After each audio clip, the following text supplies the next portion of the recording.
This is brought to you by you. Persona 4 Arena Ultimax starts today. Got a physical copy. In order to get this, I had to get it from Play Asia, which is a website where you can get. Generally, it's a good place to get like your physical copies of games that aren't released in the West, and they only came out with like a physical copy in the East. That being said, normally they're generally in English.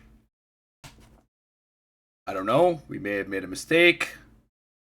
That's the side of the box. So I don't know if we're going to even have online as an option. It's one of those weird interactions when you get a game from another country. Sometimes if there's multiplayer options, they may or may not function in North America. So we're gonna cross our fingers and hope it all works. When we get past that, ultimately the goal when we get these new fighting games, we go through the tutorial, we try a little versus the PC to get a feel for the game, try some training mode, find a character we like.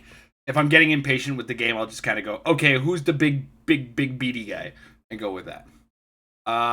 So I don't know how this is all gonna go today.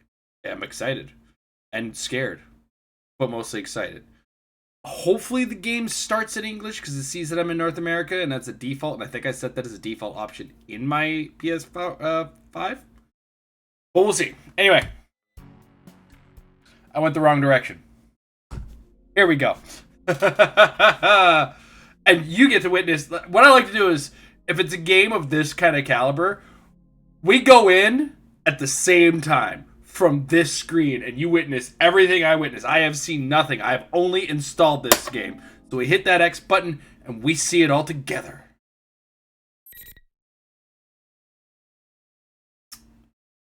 Fuck. Sure. Oh, God. This is already starting to feel like a mistake. Oh, no.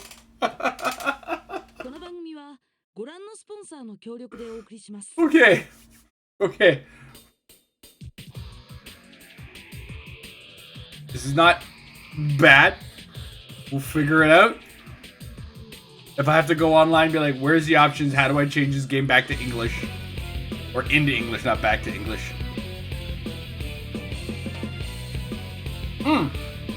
Fun fact.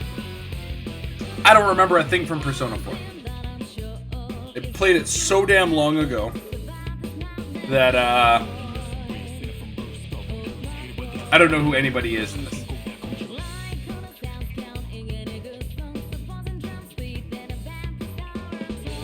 But this opening is very cool.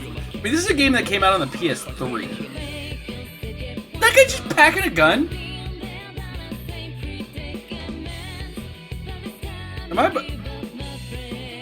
I may have found my guy.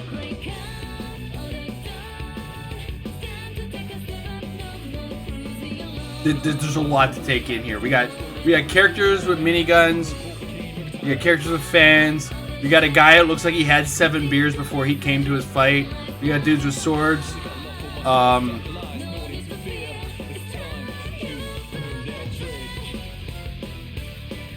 Right.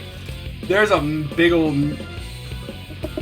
I heard about the baseball character. Apparently he is the most complicated character in like any fighting game. And he's also not good.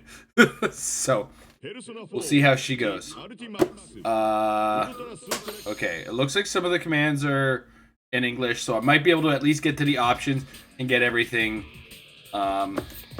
in English. Let me just... I think it's gonna be no. That's the select button. Here we go. Online options. Here we go. Options.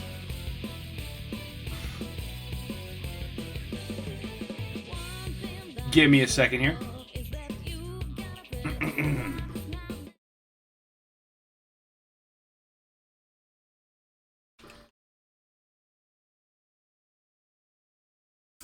Persona. You get the whole experience here.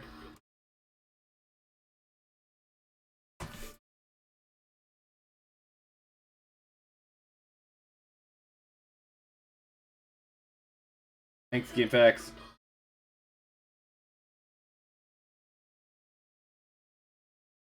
Oh boy. I can't change language, eh?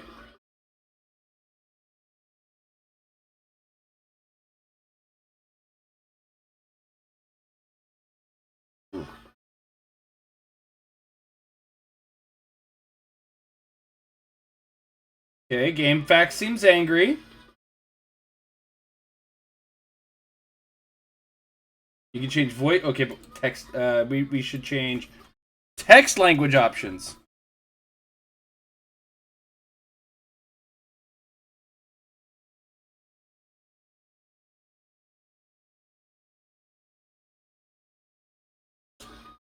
That's the Switch version. I want the PS4. Okay, let's go PS4.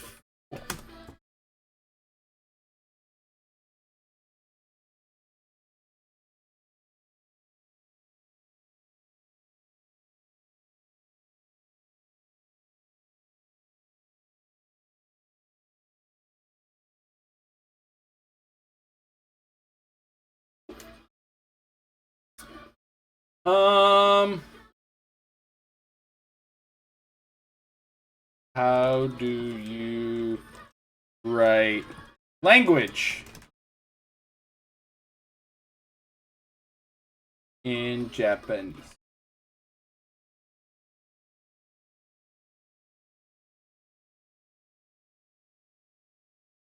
Look for the oh.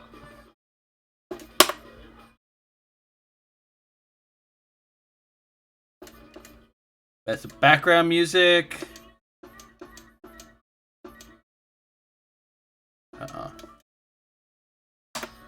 So sound. Okay, sound and language.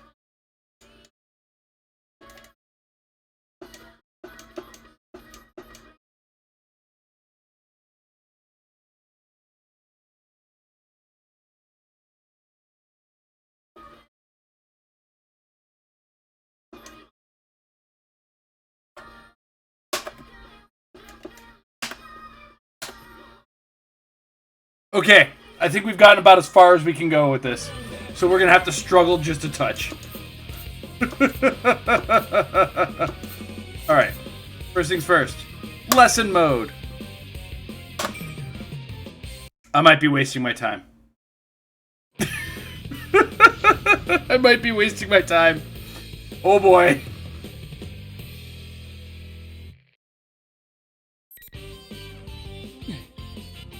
I'll take your word for it. It's movement. Okay, okay. Ducking. At least the buttons are up there. There's a double jump. Okay. Okay, cool, cool, cool.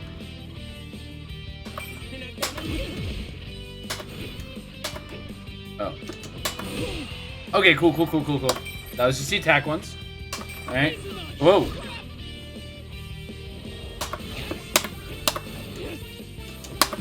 Yeah, okay. So we go. Bam. Bam. And hold the...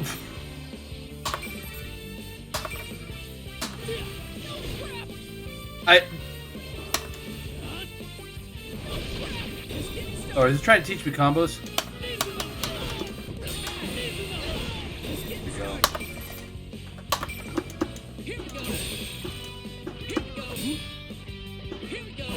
Blocking! Low blocking! Now this is...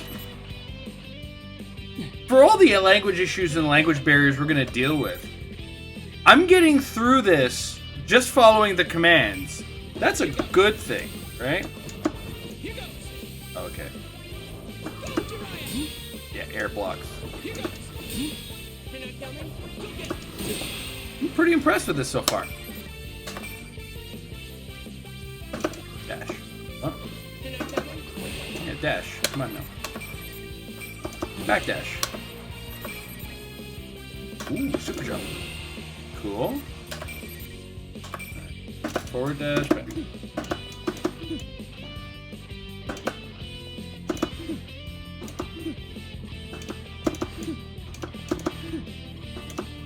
What's it telling? Okay.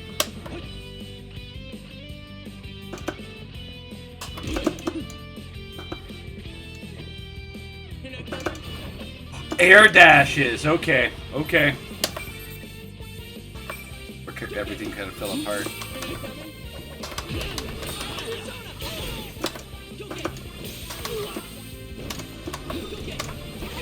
Uh-oh.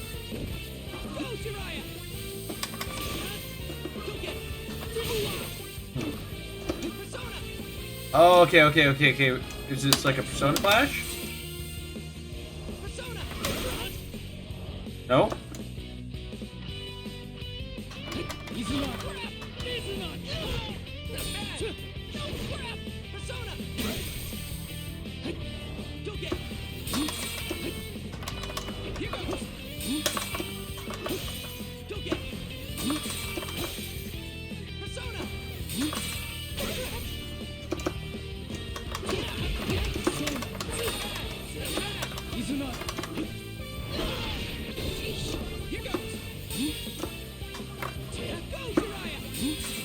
Okay.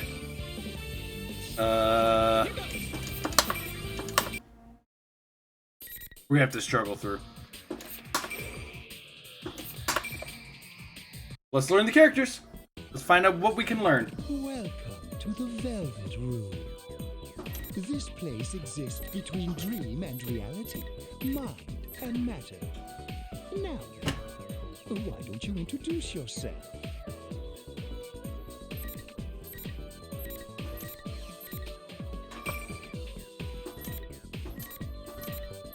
Force my way through. Picture in your head your own appearance as well as your alter ego, your persona.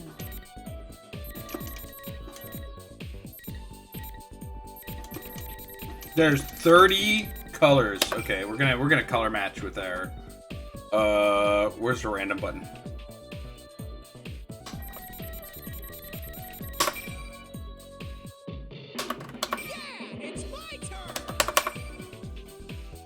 I wish you good luck. Let's go.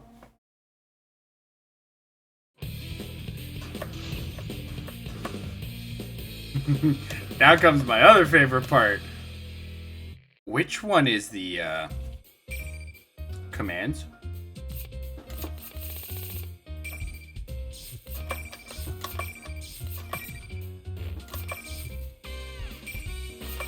There we go.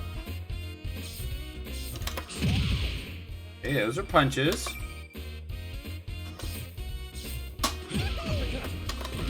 Okay, cool.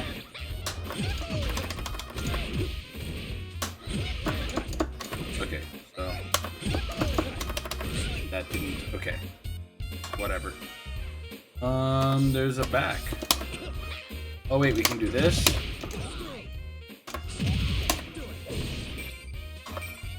Okay, cool. Oh. These are follow-ups.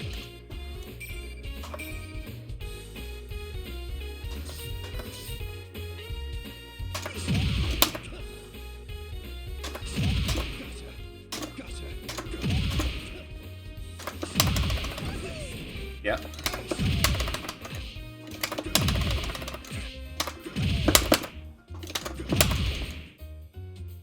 I don't think clicking R3 does something in this game. Great. Oh, because down isn't an option. That's why it's not doing anything. Okay. We do that. Cool. Cool. Okay.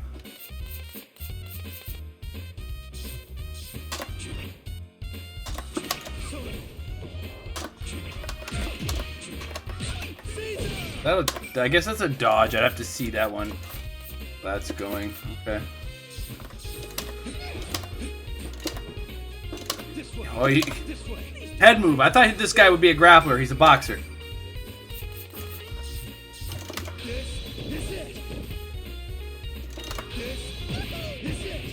Okay, big old jargon punch.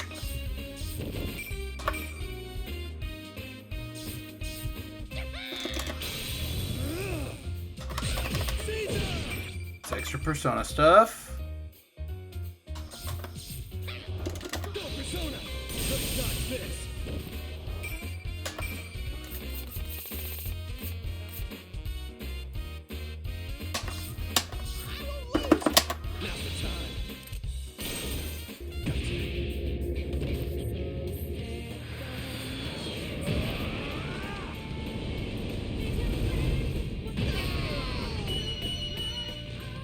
Oh, that's a one-hit KO.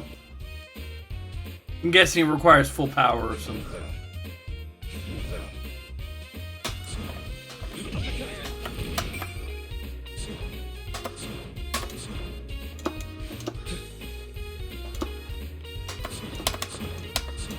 I'm guessing that's like a roll.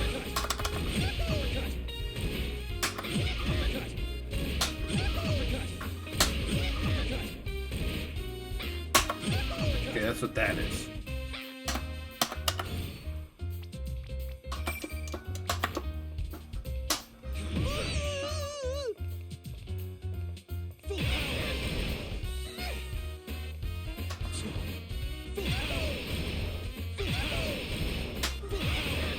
There's a burst, okay. Should probably be looking at the screen. There's a burst option, right?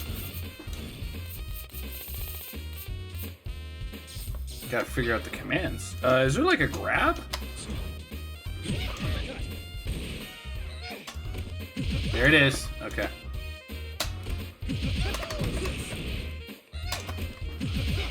Can we back throw? Yep, we can. Okay, cool, cool, cool. But we are going to character switch. Do it.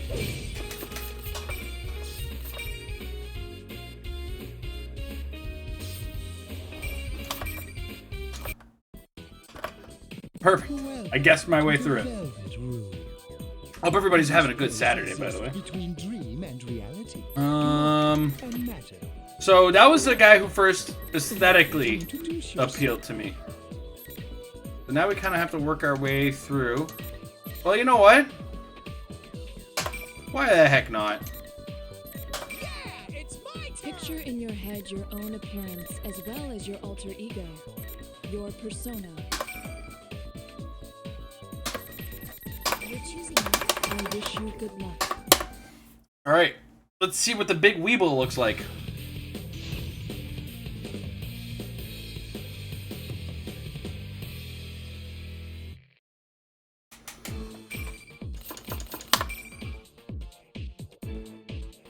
Okay, it's generally easy command stuff, eh?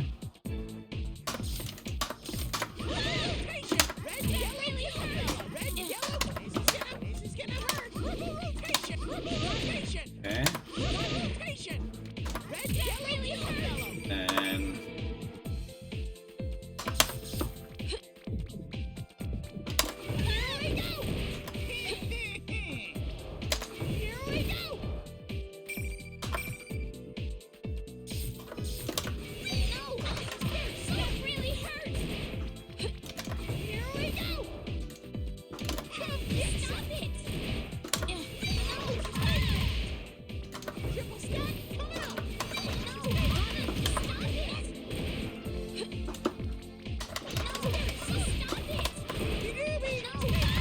this is like our dodge roll, okay.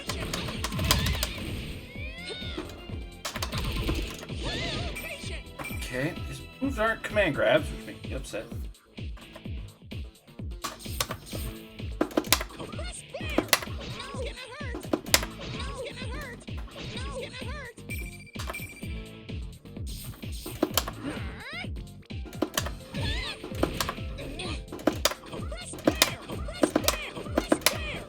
Like a dodge, it looks like.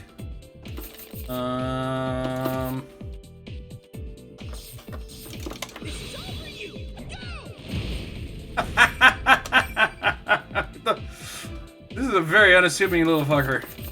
Oh, there's more to it.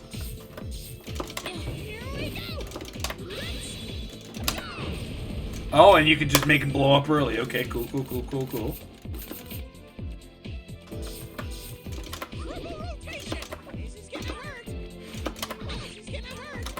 Come on.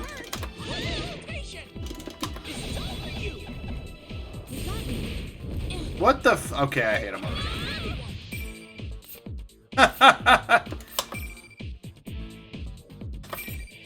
He's just a little too Faust for me. Welcome to the Velvet Room. Alright, who's next? This place exists We're going on like initial aesthetic appeal first before we kind of decide, okay, which character, like before we just start going through the whole thing, right? Hey, don't Dude in a suit with You a... had your No, own I'm not appearance packing... As well as your alter ego. Who are you? Your persona. Magnifique. Fencer type. I'm sure I can do You might just get it because you have a dog. The persona you have. Fan ladies There's a always side of you weird that me out. shows itself Or in fan the face people. of the world around you. She's like, were you that... You can think of it as a facade of determination you have to face What are the odds that this character has a command grab? The guy with the chair is the guy for... I'll show you my manliness. The guy is holding a steel chair. How did I miss that? How did I fucking miss that the pro wrestler is carrying the pro wrestling weapon? You fucking... Thank you.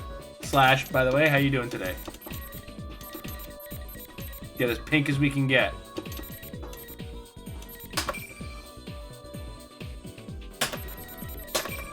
Alright, here goes. Very well. It's definitely not the baseball guy. I watched a video. I think it was Jam Frost making a video on him, and I was like, no, I'm not doing this.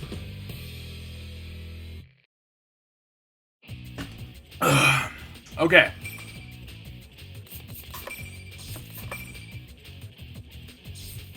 Start. Okay, it doesn't hold or anything. Nice.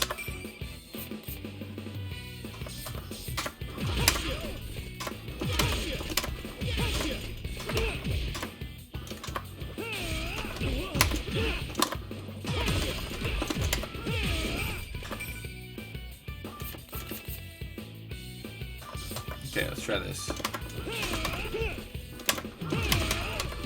Yeah. That's what it looks like. Honestly, I ran into a brick wall in language on the tutorial.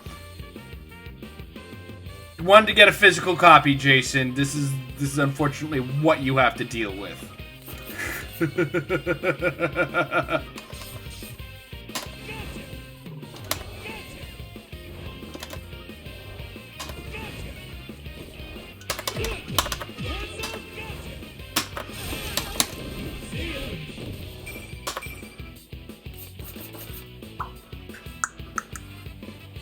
So if we do that,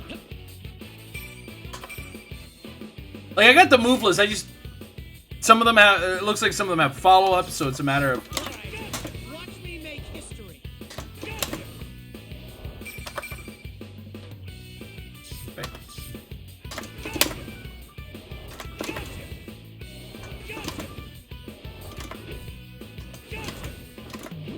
Yeah, it's not doing what I want it to do. Okay, let's see this. Okay.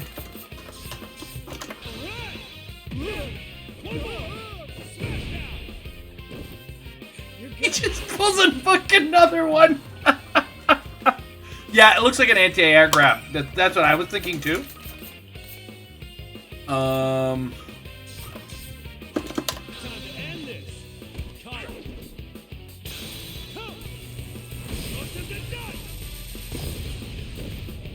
Away. See ya.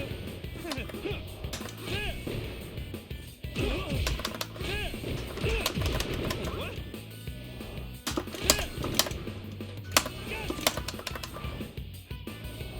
Persona. Watch me make history.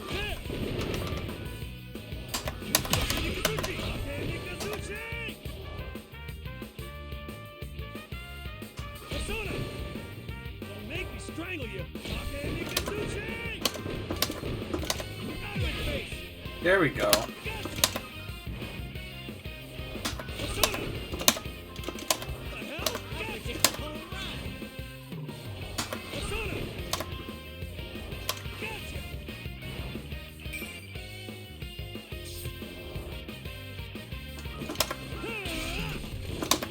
Nikazuchi! That's what that would... Okay.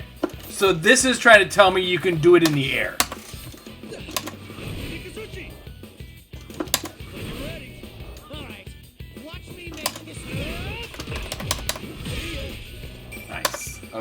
Okay. And this we've already seen, I think. Come here! That's the Persona finisher. And they think this is the auto kill. Make this right with you. Let's finish this. Get ready to hurt. Here goes, damn it. Feel the pain. Oh, that's wild. It's wild, man. Alright. Yeah, we found our guy. Because... Oh, hello.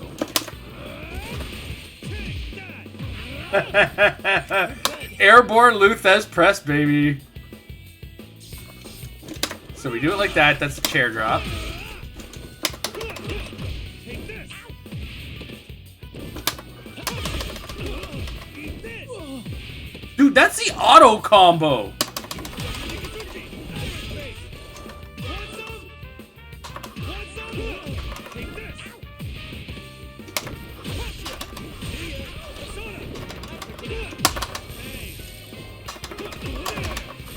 Alright, and then that's our throw. Want some? Break in half. Break in half. Whoa. And that is, yeah, okay.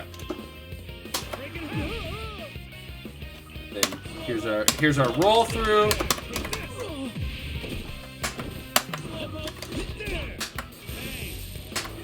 And then some of these are on single buttons. We don't want to do that. Now let's try to string some of this together.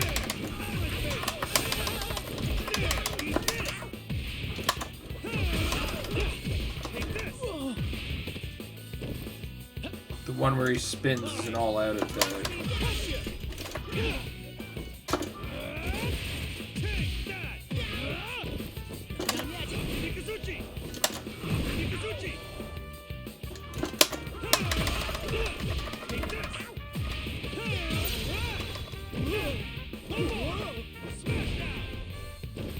That was some King of Fighters shit right there.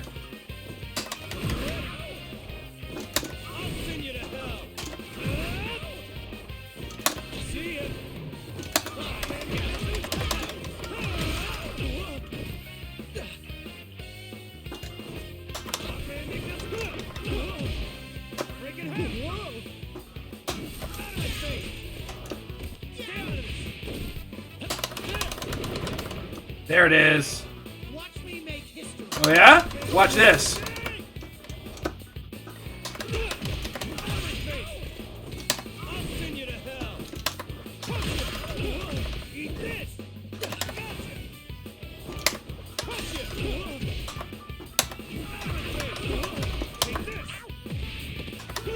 Oh, okay, hold on.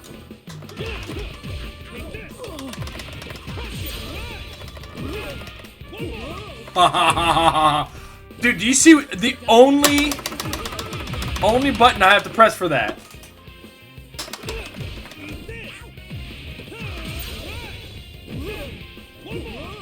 That's all I'm doing is pressing square. That can get dangerous.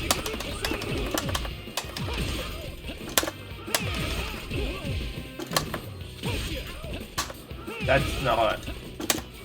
The one I'm looking for is this. No, the one I'm looking for is this. No, I'm looking for the backwards one.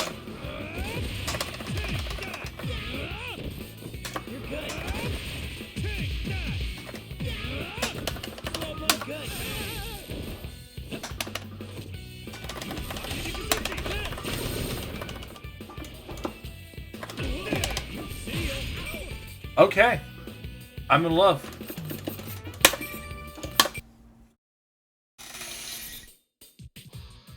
So we're gonna do a little story mode?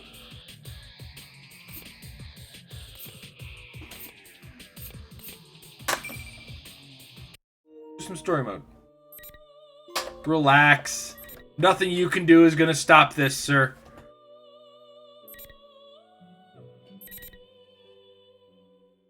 Wait.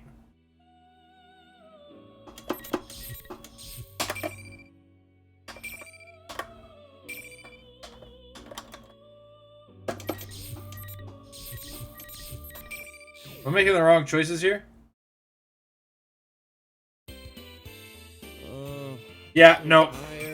Hold on. I'm gonna skip it because I don't understand the thing that's...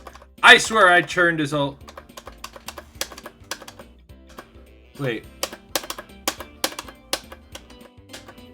Well, I'm taking tomorrow off. Yeah, that's right. I'm free. I did turn the language English. Like the spoken audio language. But this is all meaningless to me.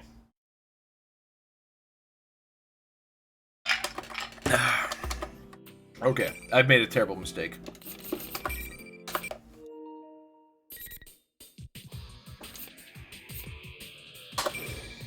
This is what we really wanted. Welcome to the Velvet Room.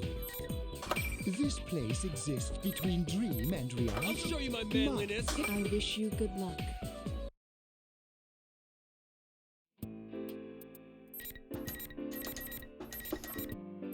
What is safety mode?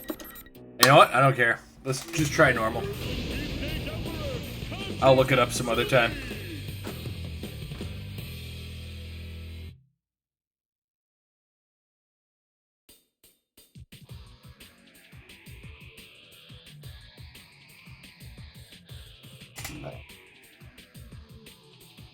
Yeah.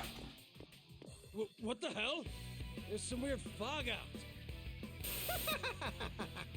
This is the true tournament finale! The P1 climax is finally kicking off! The P1 climax? Hi, this is your announcer, Reset. Things Bro, are really heated you up. can't just do that. New Japan will sue your asses after they beat you up. You're safe. I was so worried about you. Just imagining something happening to you made my heart sink. Dude, New Japan will not hesitate and just content claim your shit.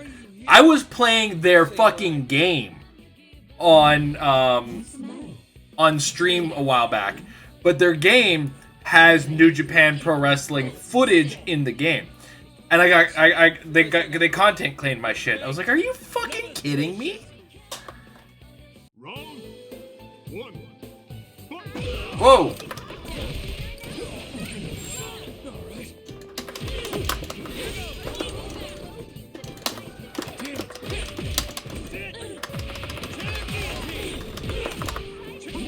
Oof.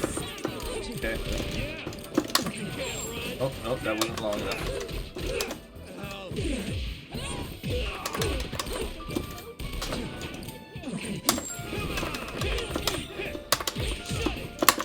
Oh, too far.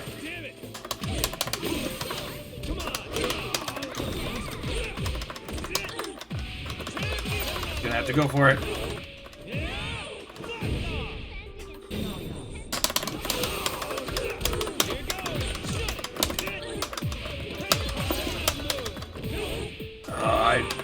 The problem is I'm smashing into it. I gotta be careful of mashing into it.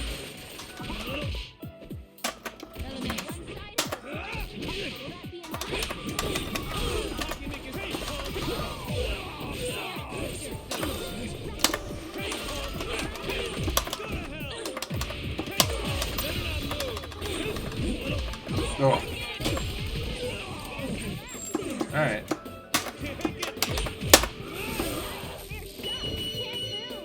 Yes! Round two.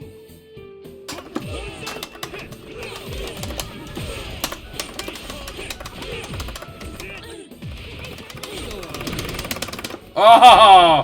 I tried.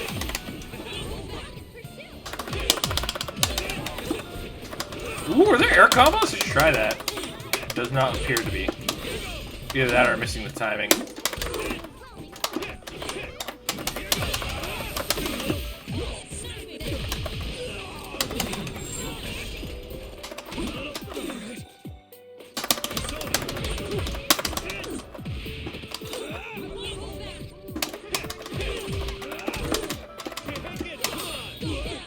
Alright, let's do something on purpose now. Alright, announcement over. Until next time.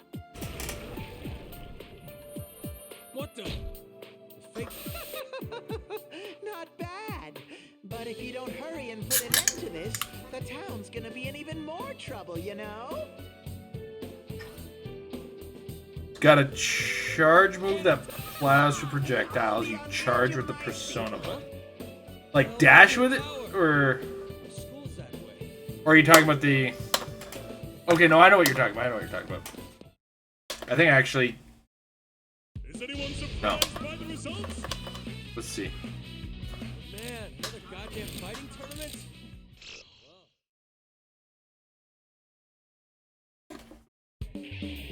Next up, show me the ultimate fight! Sonic Boom with the pros. That's what I thought. I just wanted to be sure. One.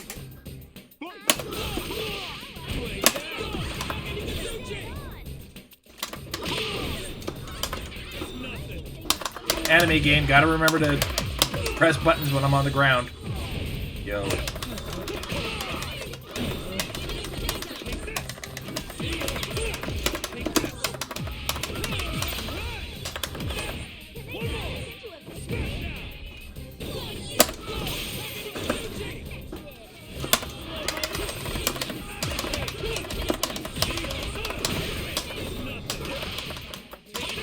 Oh, she hit my persona a bunch. That's okay, I hit her in the head with the steel chair. Unprotected chair shots, that's why they stopped them in the WWE.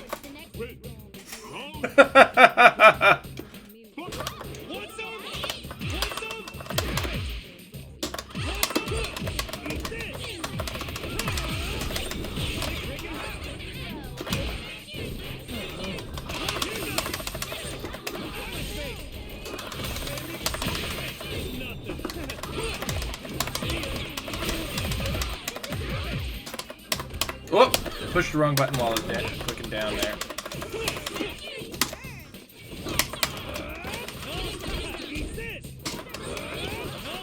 Oh, I mean, quota's only a minimum. We're just at the start here. This guy's got a steel chair, bro.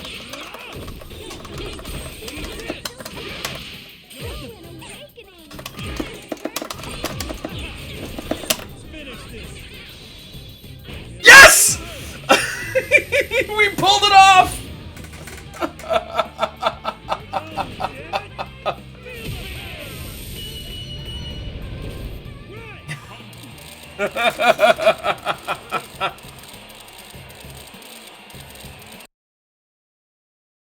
Is anyone surprised by the results? Man, sure they're fakes, but still feel kind of bad. Yeah, that's like apparently a one-hit kill. I don't know what the requirements for it are because I didn't read it. But it's there. Can you ride this killer wave? What an overblown man. I'm fighting a naked robot. I'll tear you apart before you get the chance. Round one.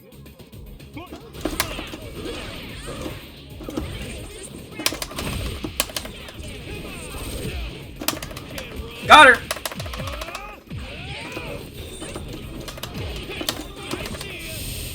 Yeah! Caught her!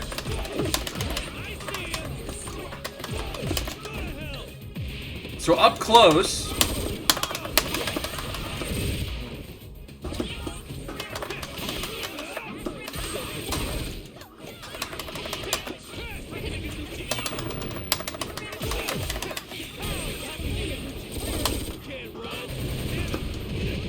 Oh, fuck. Okay, do you mind? Alright, I have the thing to do it like this, if I so desire. Uh-oh.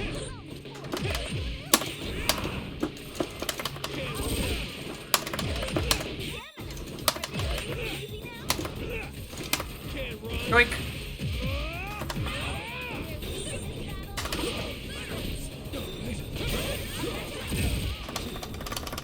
Oh, I don't have my persona anymore!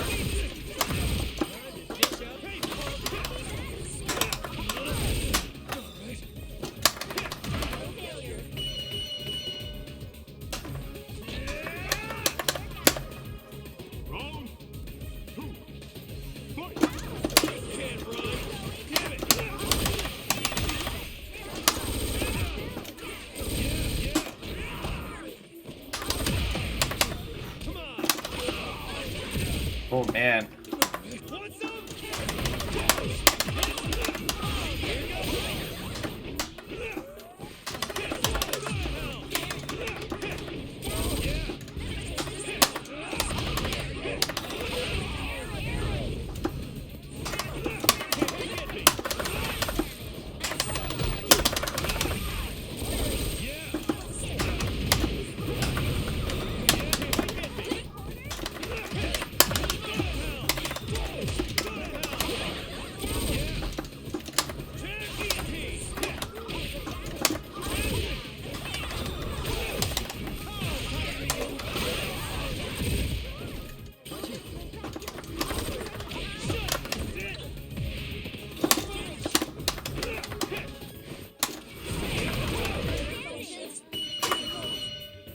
Hey. Nothing wrong with that.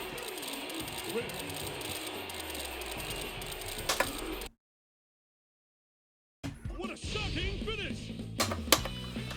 I'm sure the other guys are headed to the school too. I'd say as far as as far as entry level into this game, I'd put it on par with Melty Blood. Although Melty Blood, like the auto combo puts it into an air combo, which looks cooler, kind of like DBZ does. This one, like, it kind of does a KOF thing where you get to it and then it gives you a cool finish to it.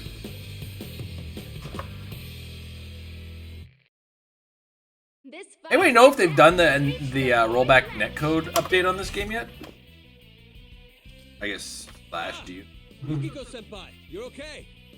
Kanji-kun's fake is next, Come, Konohano Sakuya!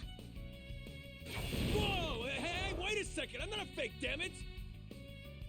Don't waste your breath trying to deceive me. You have a perverse look in your eyes. What kind of logic is that? Damn it! Yukiko-senpai's in a Sure it's already a thing? Okay. Yeah, I remember there was like an announcement about it. People were really hyped for it, so.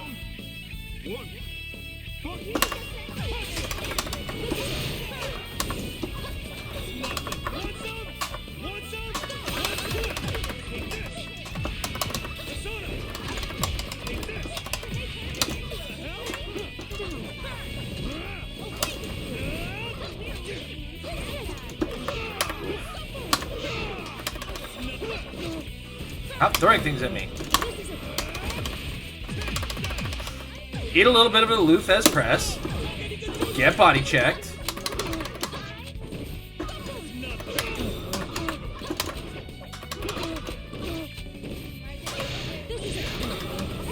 Oof, I'm getting zoned here. Zoned up close.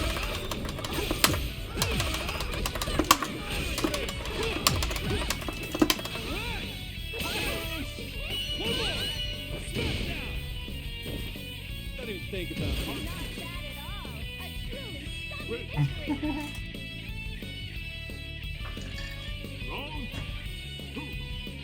What a joke!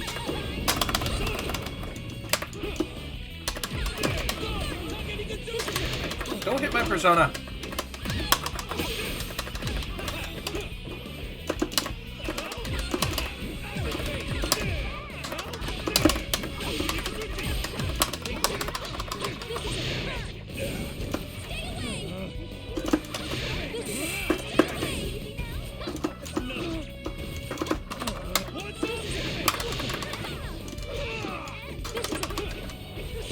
Stop. Supposed to be hitting those at the back end of it.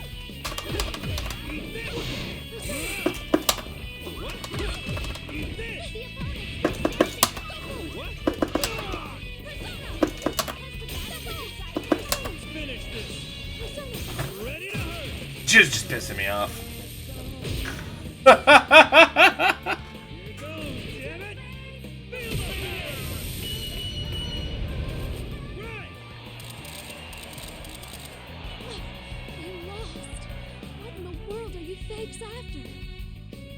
Come on, will you just listen for a sec? I keep telling you I'm the real deal. That's why you called out your persona without blinking. I mean, not every chance I get. I've had chance. No, you know what? I think actually that dash through uses meter, so I've given up a few chances. Huh? Oh, it's Reset. You're the real one, right? Hey, do you have any idea where that fake teddy is? About that, the inside of the school seems to be completely warped again. I think he's in the announcement room, but I can't say where that is. The announcement room, The announcer's booth.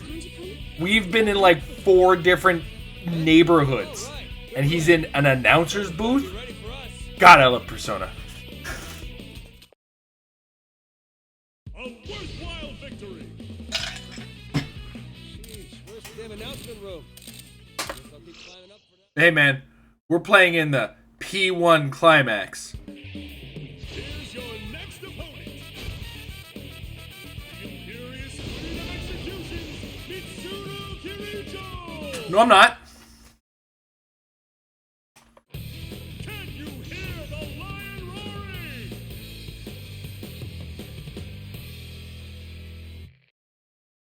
Whew, let's take a rest. Or maybe not. No time for a break. The 5th match is here. Your focus is us. I'll execute you. I was gonna say step on me, mommy, but it looks like she gets that wherever she wants. Round 1.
I got popped in the washroom. I'll be right back.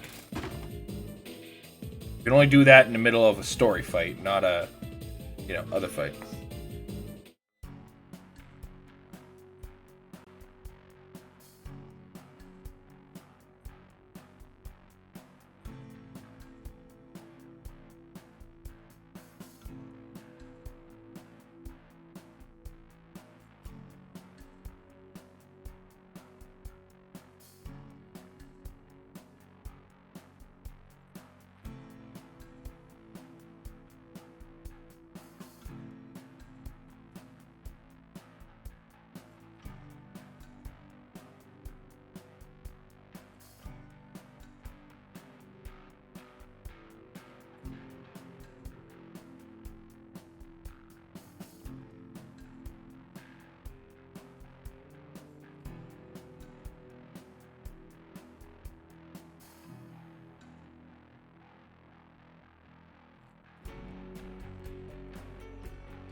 Alright. Oh, you know what we should be doing?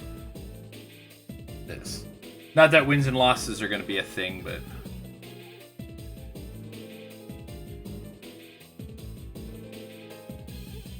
we'll just go ahead and do that, and that.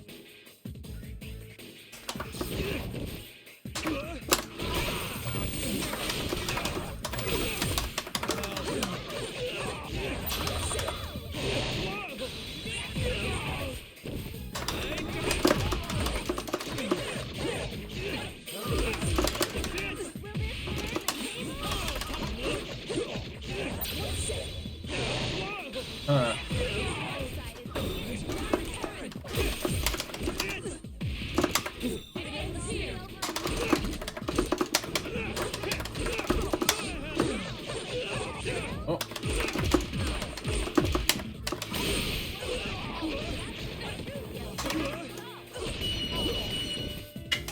Damn. My first round loss. Think. Second. Gotta hit the buttons, Jason.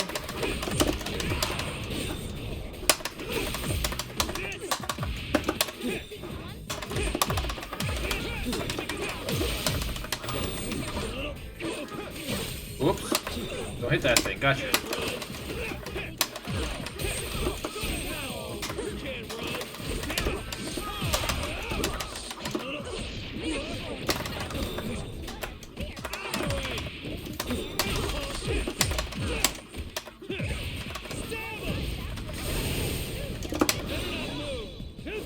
Ugh.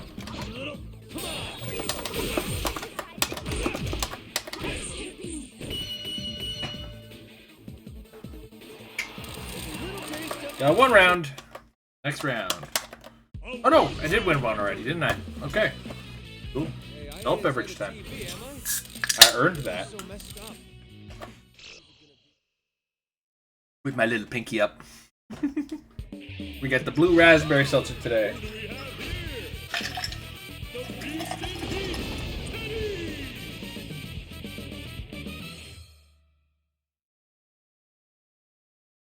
So I witnessed the most brilliant nonsense on Twitch today. DreamHack is going on right now. DreamHack Dallas specifically. Diving right into the 6th match. Both fighters' spirits are flaring. And at DreamHack, there's a Magic the Gathering tournament. Fight more and more. Also at DreamHack, there's a Guilty Gear Strive tournament. And Hotashi was participating in both. So, I think he was in the... when I got into the stream, because he's IRL streaming his like experience there, but I'm also watching DreamHack Fighting, which is the stream that has the fighting games.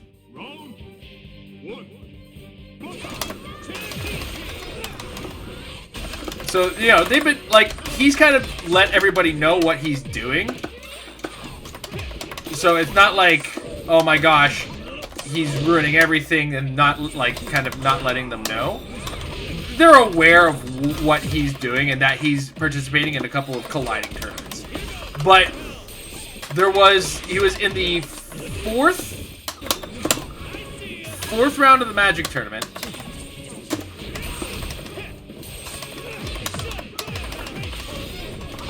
And around, like, the early pools, I think, had... Hold on. I'm kind of focused here.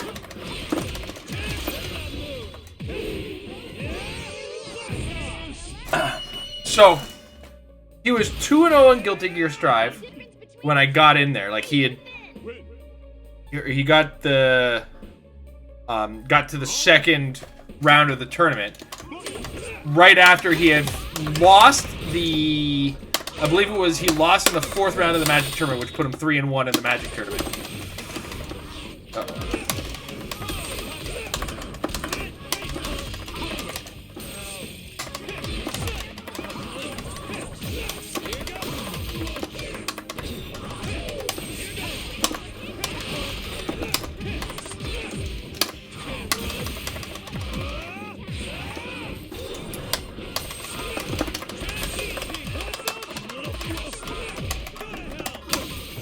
I gotta chill out. Oh, we got him. Okay. So, he's playing in the Magic tournament. He's going to his Guilty Gear Strive. He's going back to the Magic tournament. He's playing Guilty Gear Strive. Which is impressive.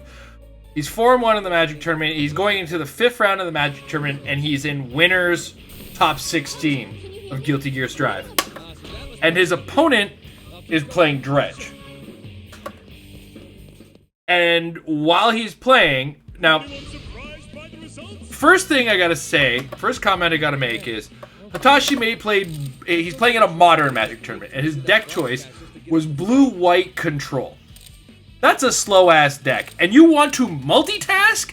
You're drunk. He's already out of his damn mind. Lucky for him, Modern's a very fast format, right? So, you win fast, you lose fast. That's kind of the layout of that one. But what's worse is his opponent catches wind of the fact that Hitachi's getting uncomfortable because he's got to get to his Guilty Gear Strive tournament. Because what's more, the first two fights that they have on stream, the first two matches they have on stream for the Guilty Gear Strive, went fast. Like, they were quick. You'd swear the people playing in them were in a rush to get somewhere. Like, that's how fast they were. Oh my god.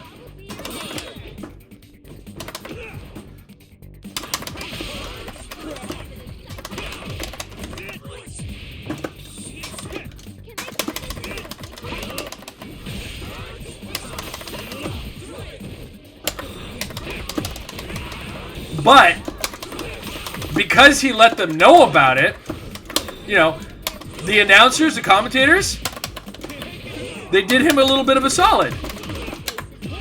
And they stalled for time.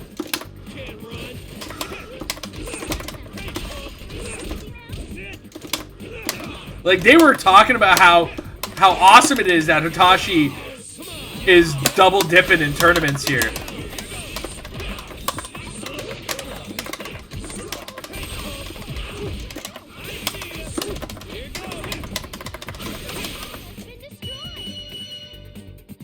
So, so he gets through, he runs to the tournament.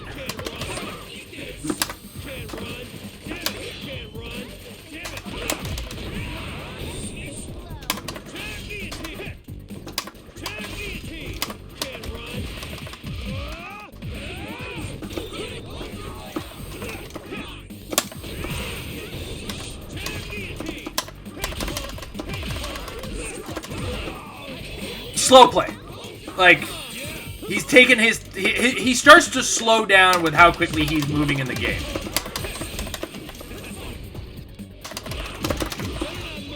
It happens at high-level Magic play. It happens big time. If there's any indication that you're losing and you're trying to draw out a draw, players will start to slow down the decision-making. It's easy to catch. It's very easy to catch. It's actually blatant sometimes, right? Like, and I don't know if Hitachi's played a lot of like high-level Magic. He had like a top 8 playmat, so I'm imagining he has played at that level. But there is a simple trick to stop that. Judge, just kind of hang out for a second. And watch how quickly those guys start to move. Because judges know how to identify slow play, too. And they'll turn to you and say, can you speed up your rate of play, sir? And if they're tired of your shit, they won't bother with the sir.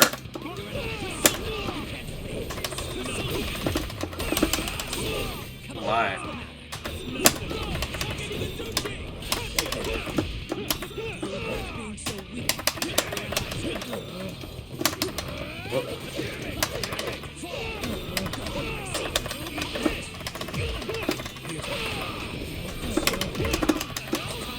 Shit.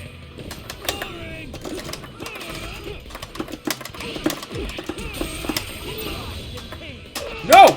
Burst! Burst doesn't work because it's X'd out.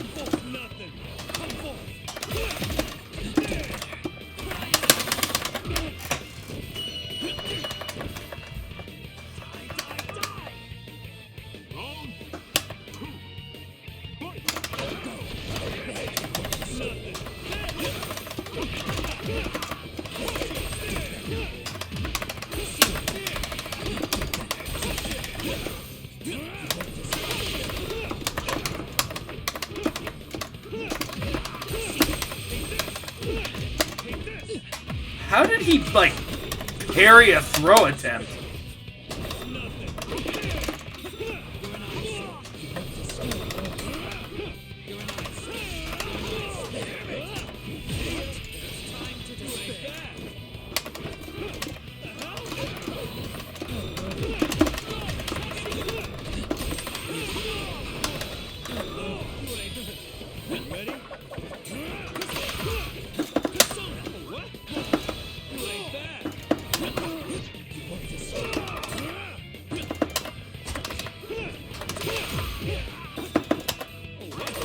okay.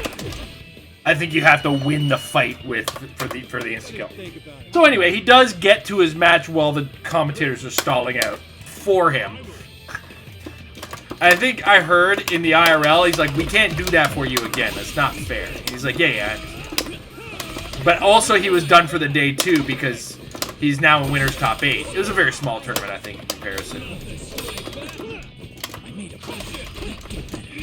Like, they had a couple very small, quick matches to determine who's in winner's bracket and loser's bracket ahead of time. And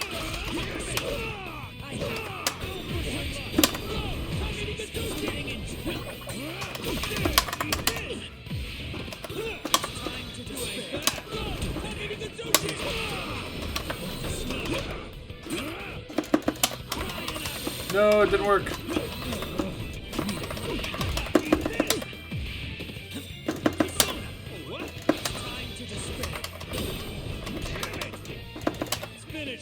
We're doing it!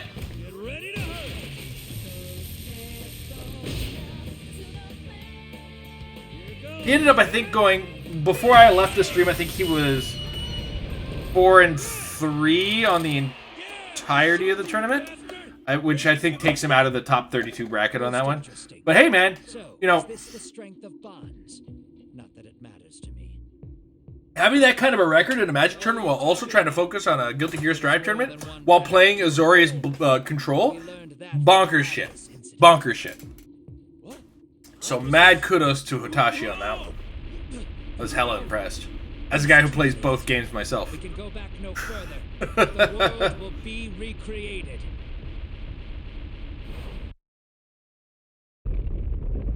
I actually played in a Commander Legends draft yesterday.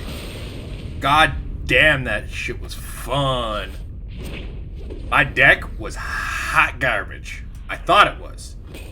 And then all of a sudden I was doing shit and slow roasting the entire table. Because Commander's a 4-person format. You draft your decks and then 4 people play in each pod. 4 or 5. And, yeah, I ended up, doing a lot more damage than I thought I was going to do. For sure. Alright, I'm kind of liking this. Let's see if we can't find some online shit. Okay? Come back again, okay? I had fun letting you watch my back. So let's not talk about that stuff, okay?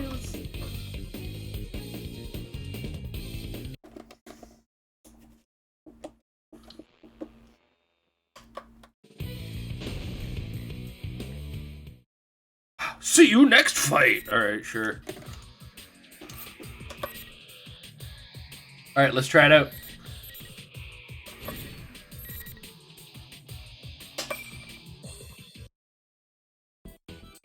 Yeah, okay. Welcome to the Velvet Room. This place exists between dream and reality. Alright, let's do this! Very well. We're about to find out how bad I am at this.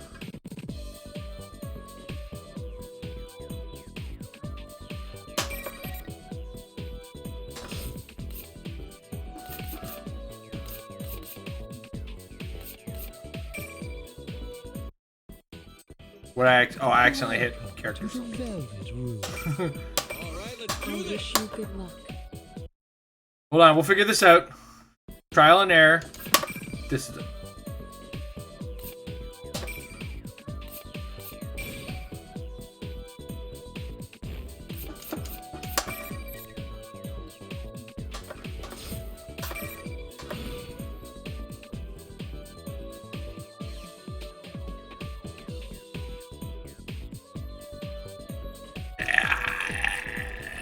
this is fucking...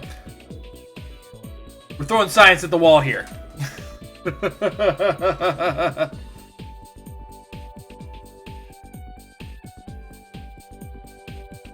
have to say, this is fun so far. It's a very fun game. It probably helps that we've already found my boy.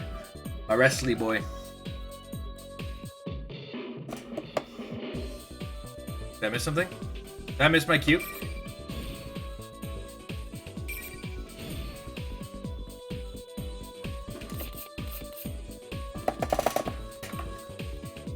Is it?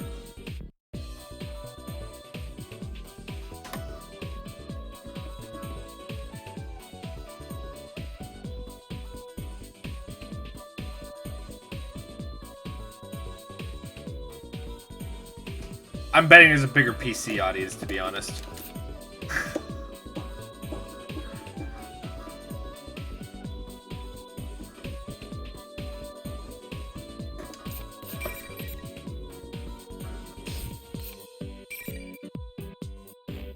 It looks like it's going. I'm guessing that's what those yellow letters in the top mean? I don't know.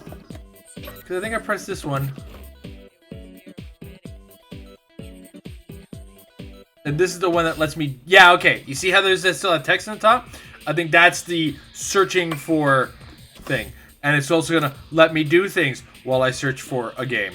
Alright?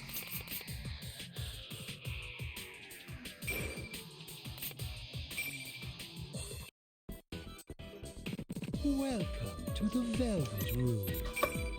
So it's a training mode. Picture in your head your own appearance as well as your alter ego, your persona. Here I go. Very well. Ray. Go yellow again. Go.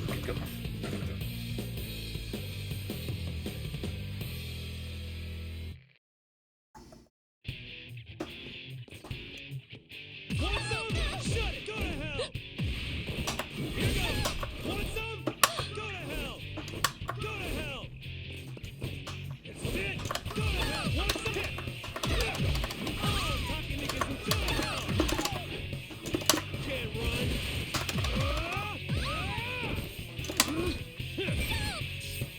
Stab him!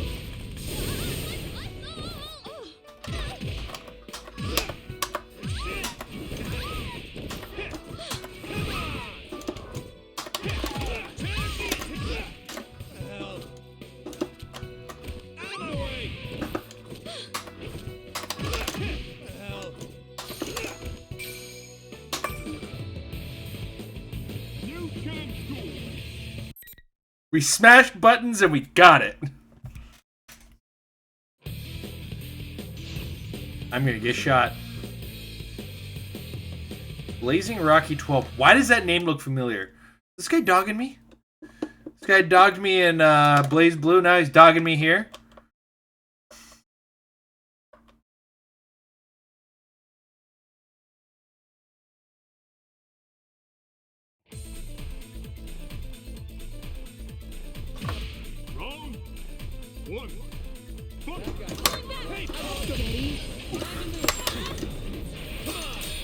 Persona.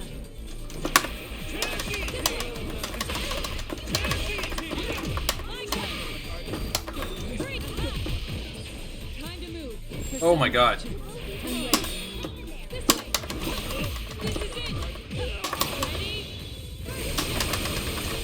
Too late on the burst.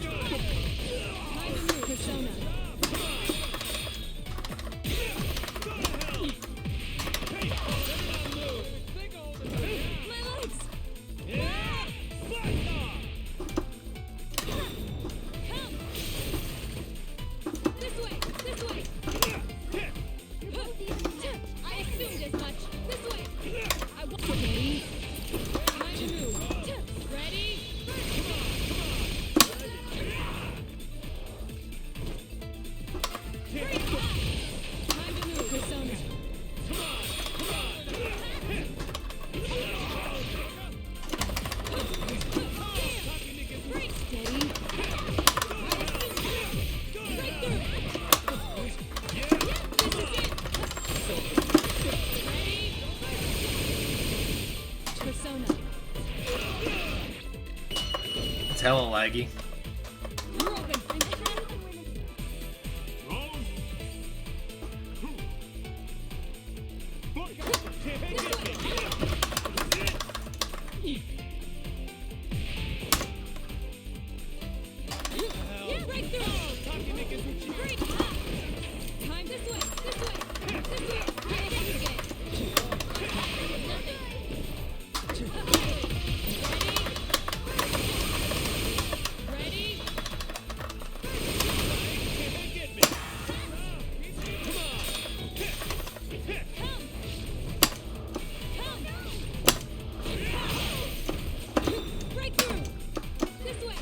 Oh, I'm getting mad delay on the buttons too.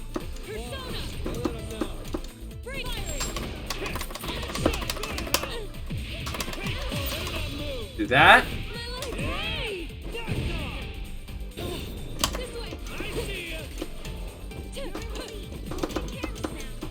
Persona. Really?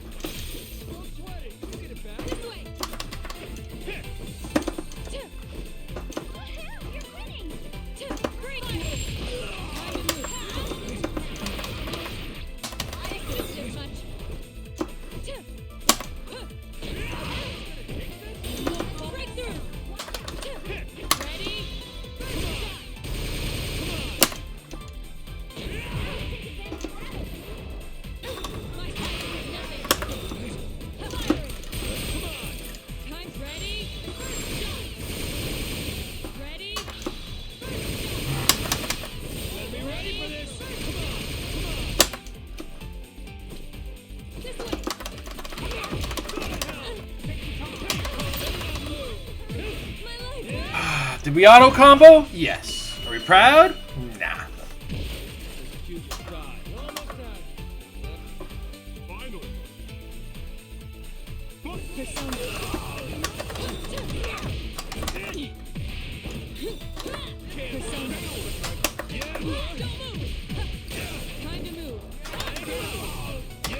This is it!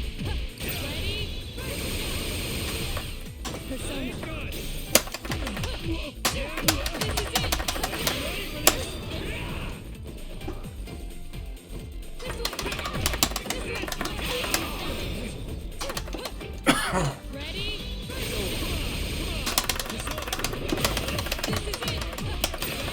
Fuck.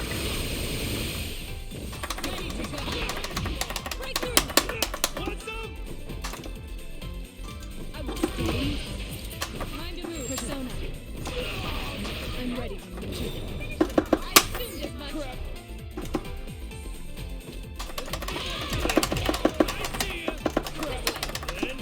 Oh, we missed it!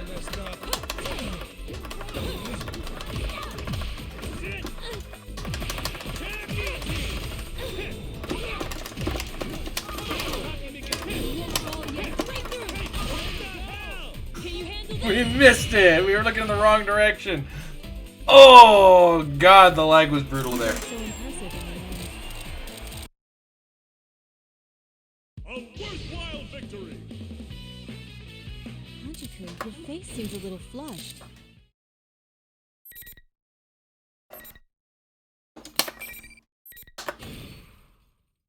And we're gonna exit the queue. Uh-oh. Oh, wow. Holy shit. Oh, no, this is gonna be... Yeah, this is putting me in training mode. I'm gonna exit training mode.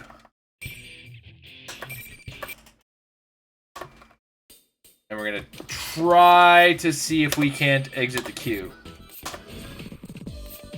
Bingo. Okay, cool. I think we just paused it. I gotta pop to the washroom. I'll be right back.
Alright, we're back in the queue. We're gonna give it like 1 or 2 more before we define the fact that, like, I think I am being matched up with players in Japan, which is very likely a massive nightmare for the connection. Like, I could be as hard-lined as you want. It's traveling across the fucking world.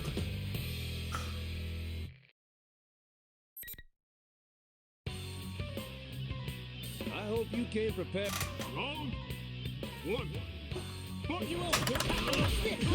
This something like this?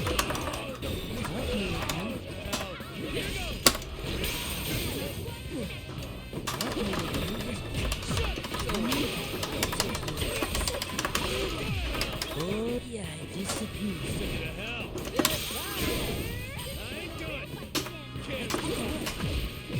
How does his grab get me? We got a lot of learning to do here. We're all doing it the hard way.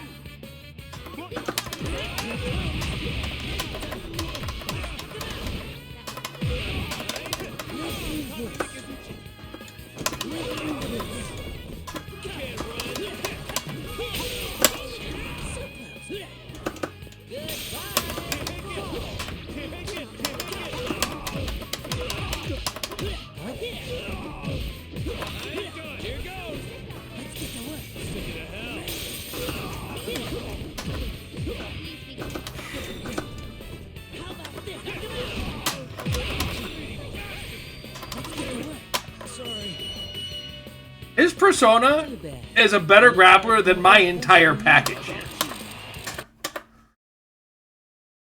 Also, the delay is killing. Like, I got 1 more in me and trying to figure out, like, buttons fucking actually reacting before we kind of single player our way into, like, a reasonable amount of time with the game and then just kind of move on.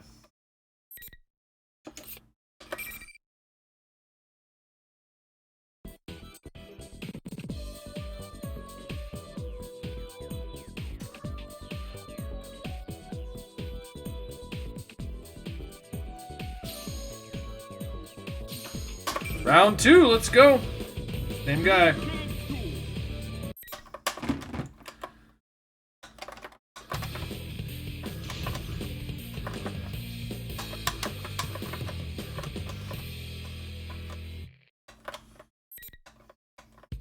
of my way. Round 1.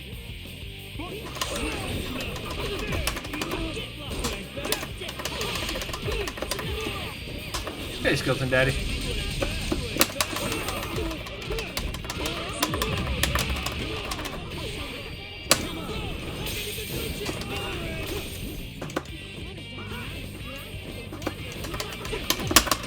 At least an air dash worked this time. I'm doing alright.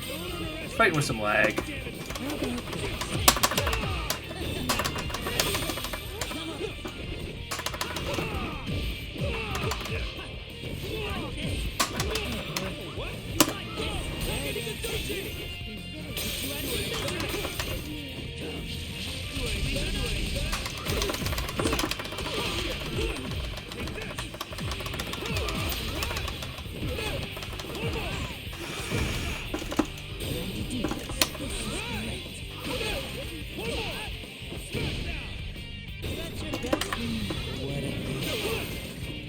Ha ha ha!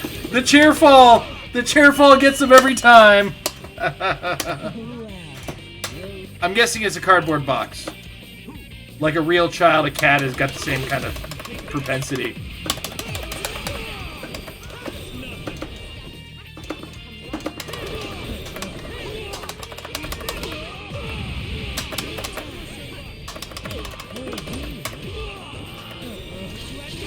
Dude, that's like... fuck.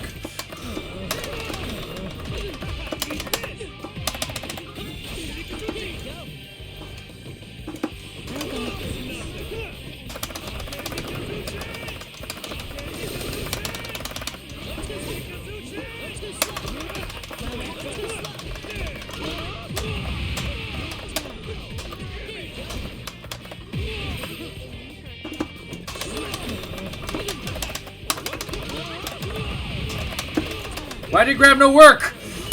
Fuck!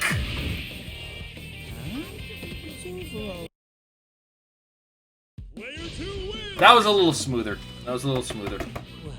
I mean, not smooth in the fact that I got my ass absolutely handed to me, but it was a smoother fight.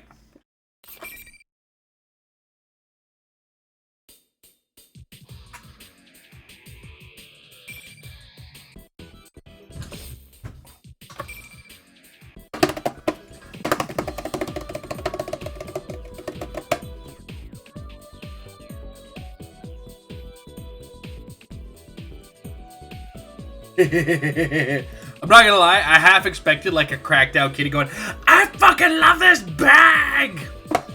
Well, week's been good. Week's been good. Very warm. Very warm. A lot of scheduling challenges in this weekend and whatnot. So, I had to do a lot of things, and it's kind of the beauty of it. As the world sort of settles back into itself, I find myself doing more and more things. But I gotta tell you, man, June is out for my fucking wallet. And part of it's my fault. My dumbass went and bought about $600 worth of computer parts that I need for the new PC I'm building. I was like, okay, that shouldn't be too bad. I can handle that. Oh yeah, shit. A new Magic set comes out this week, or new Magic set pre-release this weekend, which means I get my box that I usually get for it. Oh, and by the way, this is also the week of a release of a new HeroClix set, which means I buy the singles that I want from the set, and I have to place them sealed, which is expensive. So, fucking hurricane season is brutal. I can't imagine a season where you're waiting for the wind to blow your house up. What else? Oh yeah. So on top of all of that, I just found out June 25th, we're taking one of our sons to our local MLS team, the TFC Toronto Football Club, to go watch some soccer, as it were. We're gonna, take him out, spoil the crap out of him, see if we can get a jersey and one of the local team scarves and whatnot, because it's just what you do, right? But then the next day is the Mississauga Game Show, which is where you go to get fucking retro games. Like, fuck! I'm gonna have to dip into my savings just to have fun in June.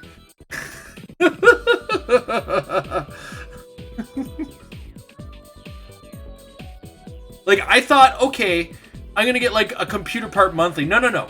July will be spent recovering from June, and I might get the next part for my computer in August.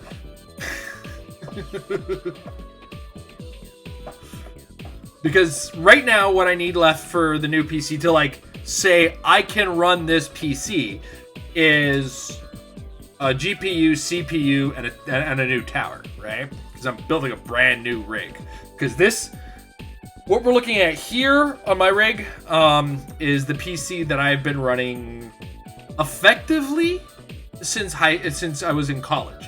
Now, it is a mutant form of what it started as, and the only original part from that original build is the hard drive. Like my base C drive, or the base like hard drive, that is the only original part from my PC that I built for many, like... So I graduated college the second time. It's not on my diploma. Yeah, 2013. So 9 years ago.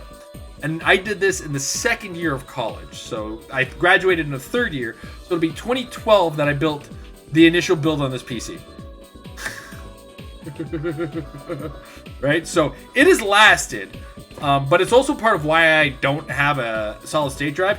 I'm a lazy bastard, and one of the things I hate doing is reinstalling Windows. It fucking I hate doing it. I don't get how people can do it like 3 times a month.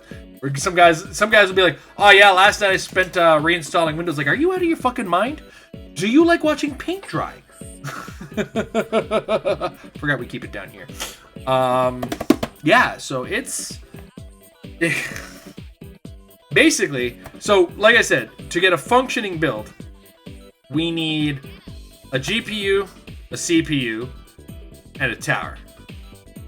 I've got a 2 terabyte solid state drive now to start off the PC, and my media drive, which is also not solid state, is going to get pulled into the next computer. Yeah, okay. Does alcohol count as hydration?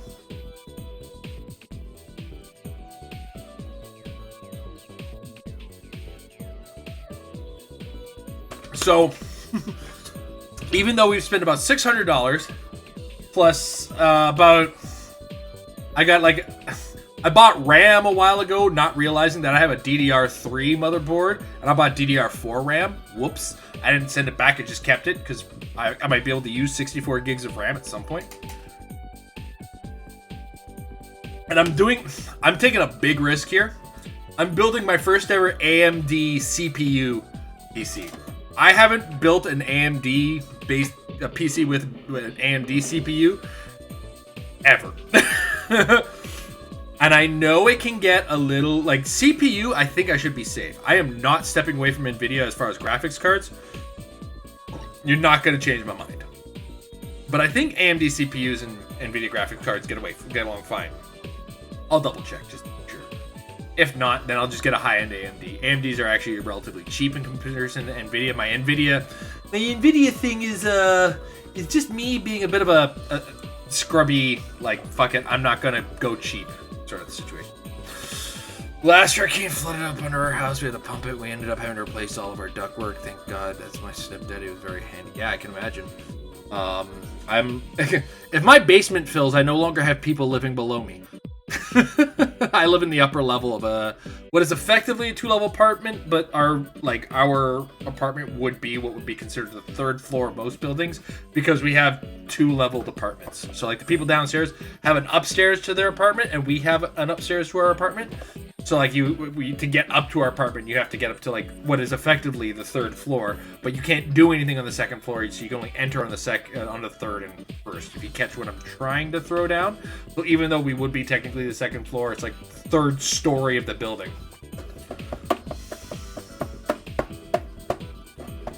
100 years old, it probably needed to go.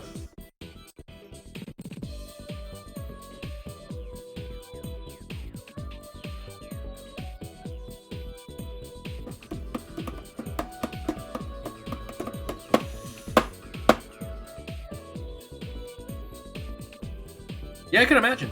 I remember there was this summer where we had a massive blackout across the East Coast. That was brutal.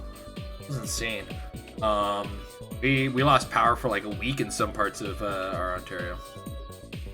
Yeah. But that's the thing, is a tree that big in a place that has a hurricane season and like 100 years old, that's a major liability. That, like, we had that wind blow through here in Ontario that took out power in like Ottawa and Quebec, and like those places were ruined. Have been ruined for like a week, and that was like the back end of a hurricane. Like the total amount of time that wind blew was maybe 20 minutes in each area, but that's the kind of damage you could do. And like there's a guy I work with. He was showing us pictures of a tree that had fallen over on his neighbor's place. This is an older lady, and this lady wanted that tree removed, but the city kept saying no. Well, job's done. This is why we wanted the fucking tree gone, right? So, like, there's limits and safety concerns when trees get to a certain size, and you live in a place with hurricane, tornado seasons, that kind of thing, right? So that would be interesting to kind of be in. I mean, that's just a calm in the midst of a storm. That sounds neat, I'm imagining. I mean, I'm imagining that it is backwoods now that you've mentioned trees falling and stuff like this. I mean, I don't think it ever came up, so.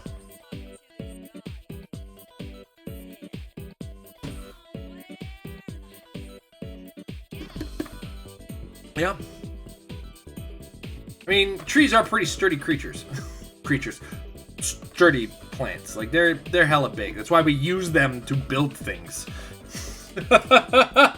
Let's never forget that. We kill trees in order to build things. And there's a reason for that, right? So.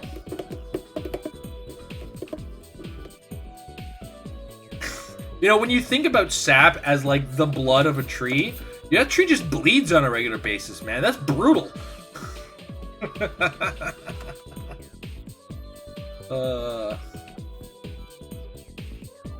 Down here, we boil that, add sugar, and call it maple syrup.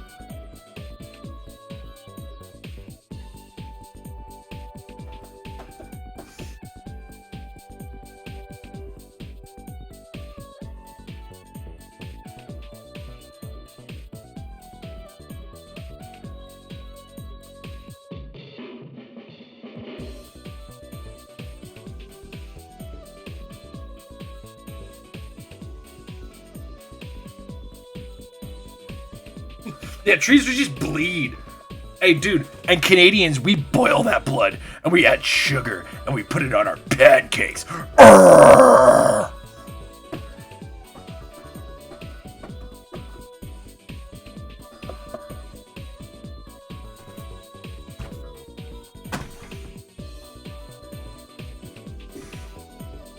I'm having this weird moment where it's like, I wonder what it'd be like to keep the stick stationary up on my desk. But I'm... You know what? That's another thing I should probably get when I get a new PC is a new fucking desk. Because currently I'm operating on like 2... I'd call them school desk sized desks pushed together. Like big ass. Like we'll say a college student sized school desk pushed together.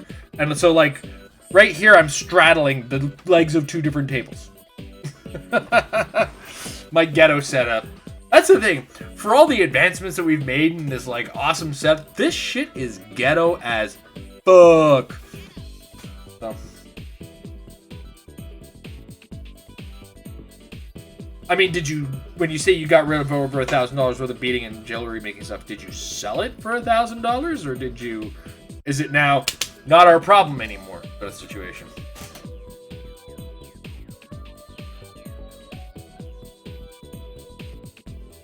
One day I should actually get my video game collection appraised. Or do the appraising my damn self with just kind of a rough idea. I think it's sitting in... It's a big number, I'm sure of it. Gave to a friend, pretty much been sitting. It's definitely not a problem anymore. Fair enough, sometimes you just have that kind of shit and it doesn't do anything. So you just think to yourself, why do we keep it? Dude, that is my life lately. I go through this house like, why do we have this? Why do we have this? Why do we have this? Why do we have this? The only thing I can explain as to why we have, we don't use, is this board game collection and the video game collection. You know. Oh, that was the music changing. I think to myself, like, why do we have all these board games? We don't play them all. Well, no, because we haven't been allowed to see people for the better part of fucking 3 years, right? So, I don't care what you do with it, just as long as it doesn't end up back here. Also what Craigslist and Kijiji are for. Well, Kijiji I think is only Canadian, but still. But yeah, the video game is like, it's a collection. It's a collection. The problem is, like, you gotta be careful of, like, turning everything into a collection. That's something our eldest kid has been doing. No, I collect those. No, they collect space. You don't collect them. They're all over the place and not doing anything.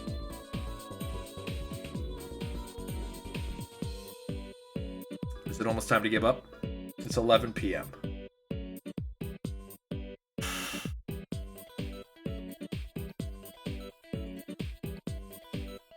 What's another quick pick up and do thing that we have on here while we're waiting? What do we have?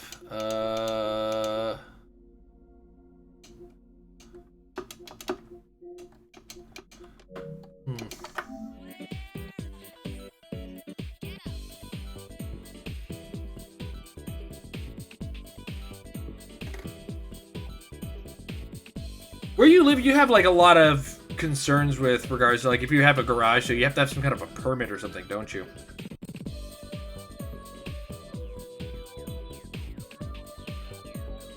It's great. Hades is like a masterpiece of roguelikes. I think if you were to ask anybody who has played Hades and has played roguelites, it's probably one of the best roguelites that has ever been made.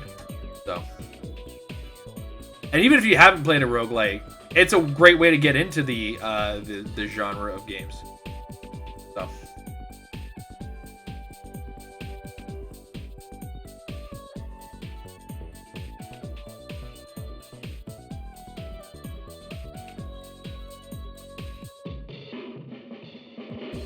Okay, I just don't know. I never know how other things work.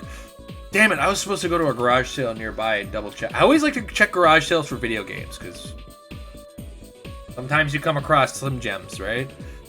And people are just getting rid of them. But I think nowadays, like, there might be just too much noise to get away with that these days. You know what I mean? Like, you have to come across some jank. Like, the jank is where where the most money is to be made, so...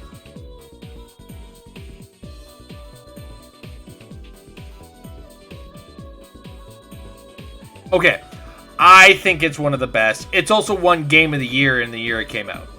Like, what would you say is a better roguelike, though, than Hades? Slash. Not so much as a challenge, but I just want to know what you think is a better roguelike than Hades. I'm leaning... God, fine, okay. My posture is better to do nothing.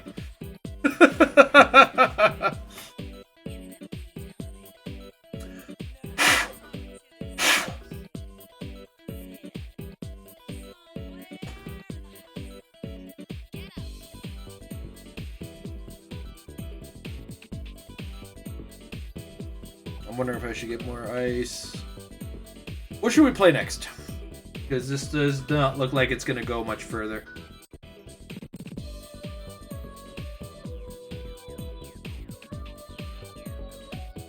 Well, if you like Diablo-style games, then yeah, fuck, get Hades in your life. That's okay. Did you just go on Persona 4 Arena Ultimax and just beat up some guy named Jay the Gay or Kratos Canadian? Fucking loser. Maybe we do some more Guilty Gear laddering. What do you think?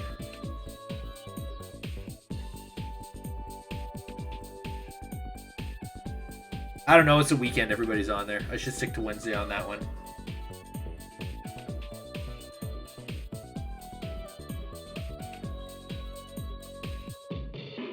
Alright.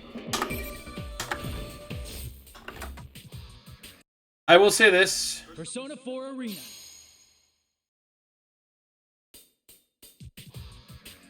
I played Dishonor on stream. Personally, like another one more than I think it's... I'm asking you, what personal... I want to know, I like roguelikes. What one do you personally enjoy more? That's all I want to know. Don't be cagey, sir. Don't be cagey. I'm here for the drama. I'm supposed to be dramatic. You're chat. You're allowed to tell me. You're allowed to like things more than Hades. I'm not going to argue with you. I want to know what it is, so I play it. Noida. Okay, I'll take a look at it. I did not look at them because I've been streaming. Kitty in a bag. Thaco kitty. Cat looks confused.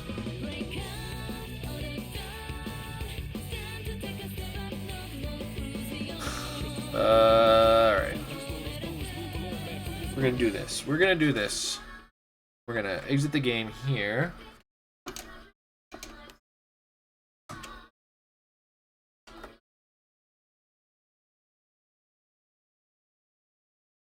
So I gotta say I like it. I'm not gonna go hunting for matchups online or anything like that right now. I mean, I could like go looking for the Persona 4 discords and stuff like that. So, yeah, maybe we'll do some Street Fighter. I like that. I like your idea. I will get Street Fighter 5 right now. Let me just eject my disc here and go get the disc for Street Fighter 5.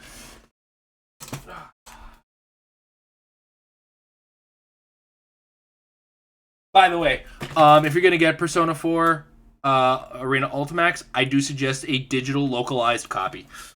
I wouldn't normally, because I like always having a 1.0 version in my hands, but there's going to be language barriers.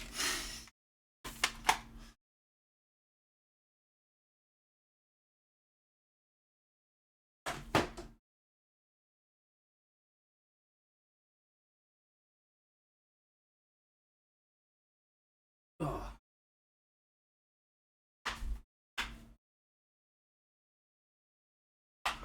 Uh-oh.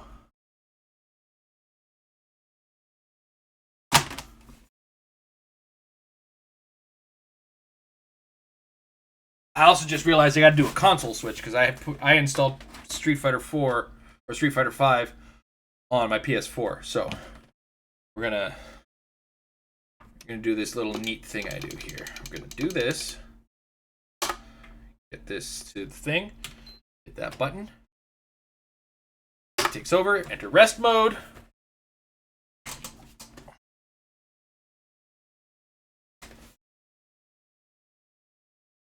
Nothing's in the PS4. I have to switch some cables. Give me a second.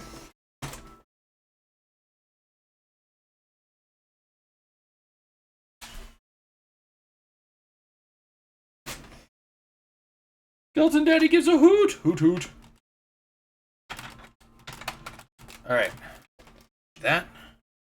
We will organize that wire in a minute.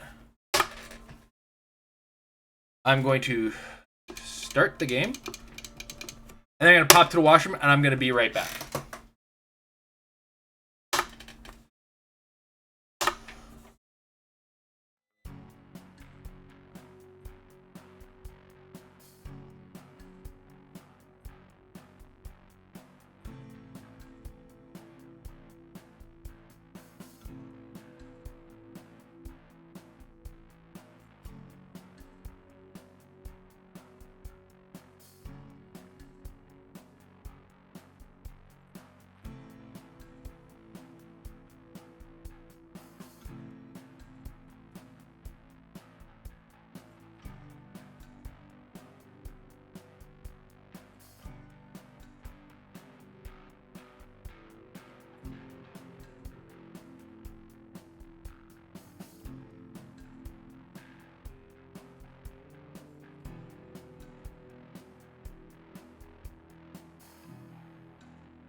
Swap into Street Fighter 5. Also, yes, Slash, I did see the leak of the roster. And it looked like concept art that they showed. That the art looks amazing. I love the kind of hip hop inspired urban feel that they're kind of aiming for here. Digging it a lot. I know Cammy gameplay has been seen with Cammy style outfit, but I want that concept art Cammy that we saw. She looks better with her midriff out than with her ass out. I'm saying that. You know, the whole thing got leaked, and what's better is Capcom semi-admitted to it. Because they had that tweet where it was like, yeah, we've all seen a little bit more than we were supposed to see. But thanks for all the good feedback. I was like, oh my god. Dude, you just like, they just doubled down. I was like, yeah, sure, enjoy. A lot of people talking about ragged ass divorced Ken.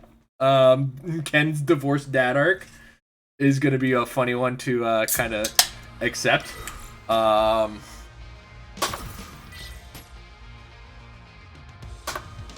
don't care about Luke's stuff. I don't even care about Luke. Server maintenance on June 6th. Okay, that's Monday. Fine. Limited edition sale. I'm not but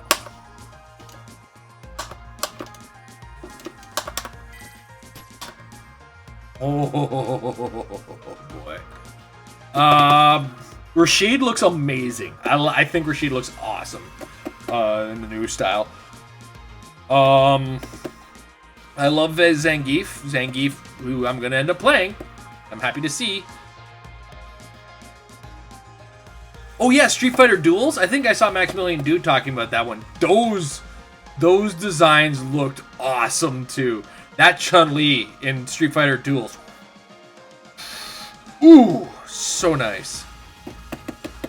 Yeah, Rashid looks amazing. Like, it almost makes me want to try him out. Blanca, I love Blanca's look. It was so good. Like, Blanca looked like he was just absorbing everything he's seen and just adding to it. So, what are we gonna do? We're gonna get ice for my beverage. That's what we're gonna do. And I'll be right back. I know, I'm a hot mess, guys. I'm sorry.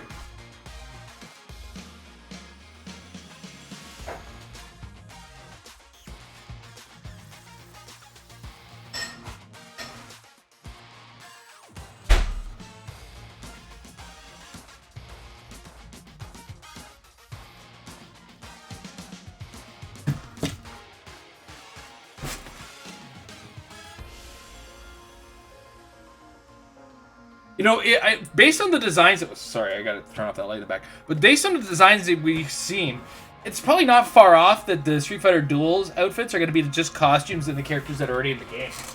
Right?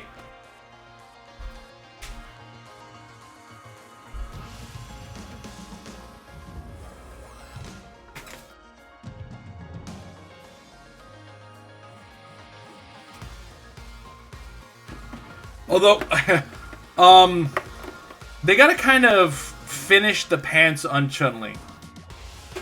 They're not finished. How do I check that?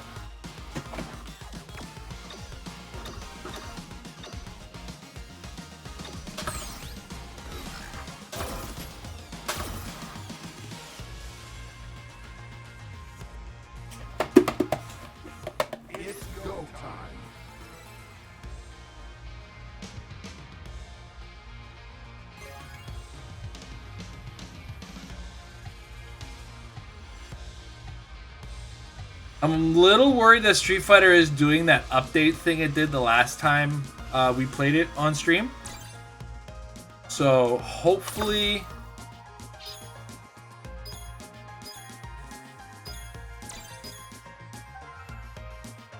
I may have to restart and exit and restart the game again if this goes how I think it's going to go. Because it's like it's already kind of doing a stuttering thing.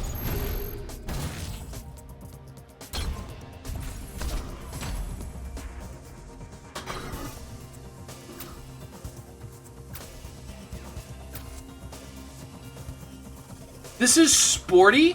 Zangief, man. A little bit of chill in your life.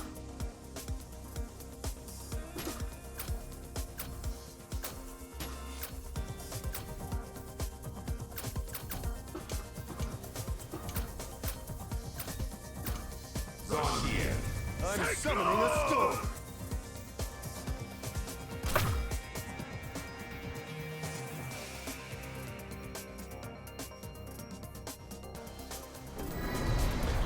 It's okay. It's not gonna be a big deal for me to stop and restart again. But it looks like it's doing it.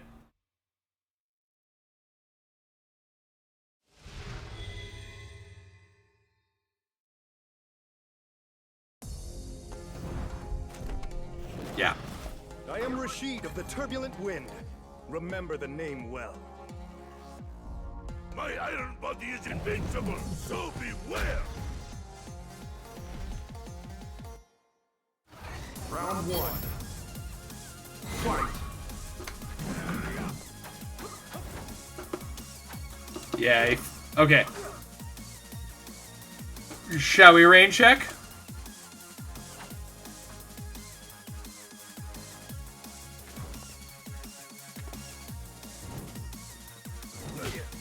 Sorry, I'm trying to...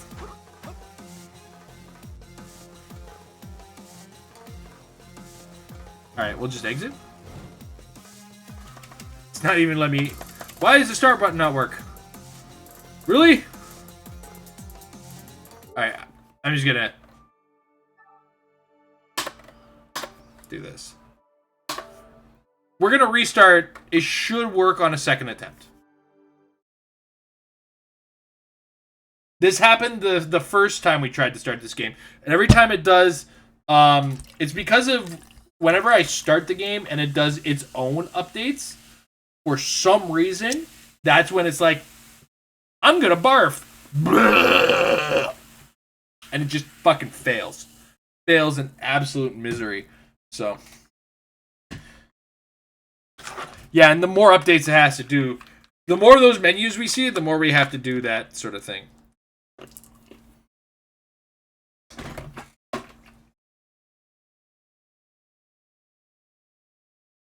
Hey, Prof. It's going good.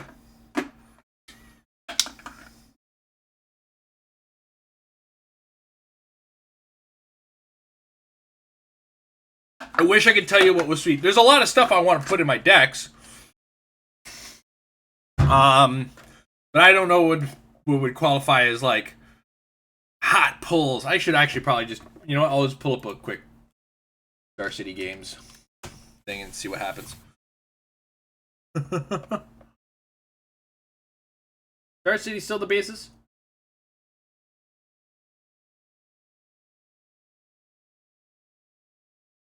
That's still the origin of price value and stuff.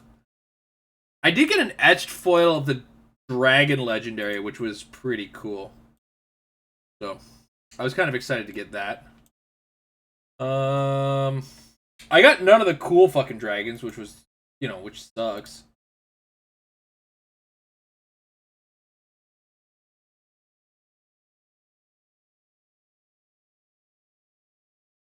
Yeah, I didn't get any of the, like, the mythic, higher dragons, like the ancient gold dragons, the ancient bronze dragons, or any of that shit, which sucks, but...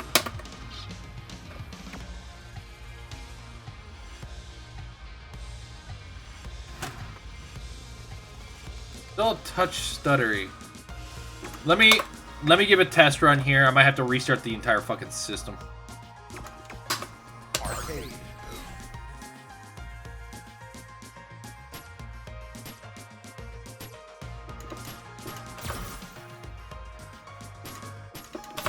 Doesn't matter, we're gonna exit the game if this is running still like shit still. I may just have to actually like clean my PS5 or PS4 to be honest.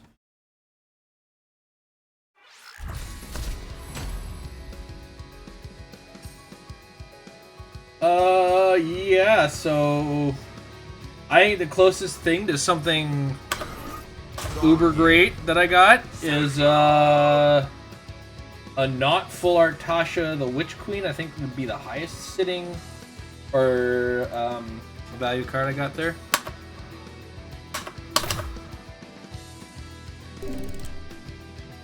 I gotta check a couple things. I just opened up the fan, so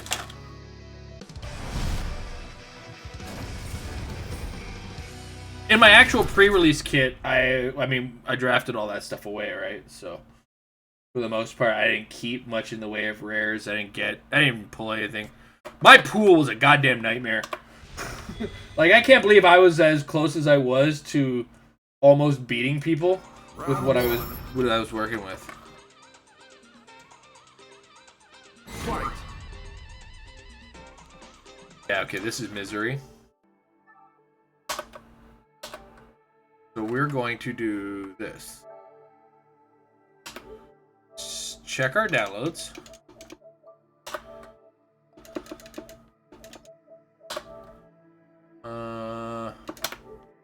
It's not gonna be the internet connection.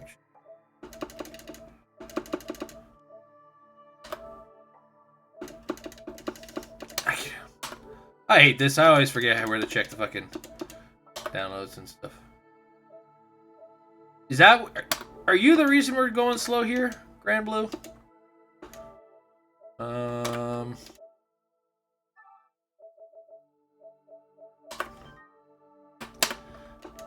Updates on the latest version. Meanwhile, the game does it itself, eh? Okay. I'm gonna do a quick restart, see if that fixes anything.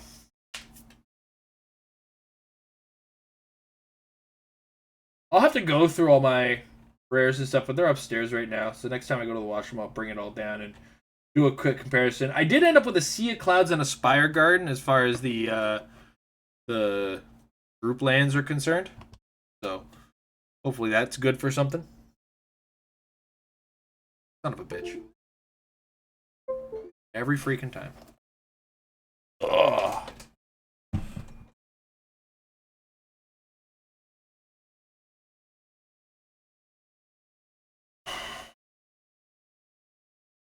How did you like the format?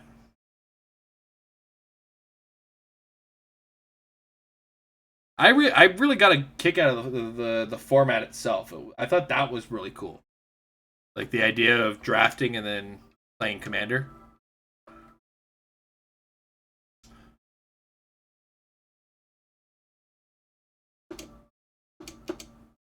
I don't think anything I got was like particular. Like I said, my deck was eh. Some decks I was watching at our table were just popping off. So,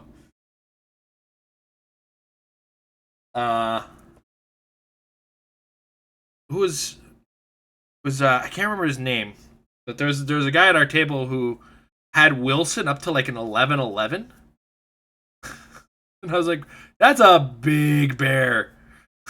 That's a big reach, vigilance, ward 2, trample bear. I think he's trample. Is he trample? He's a bear. I don't care. It's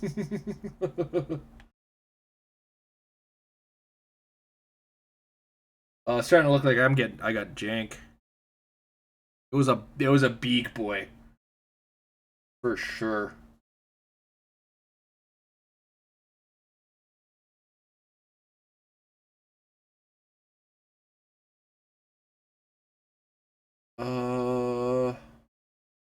Really? Monster Manual doesn't go for that much, eh?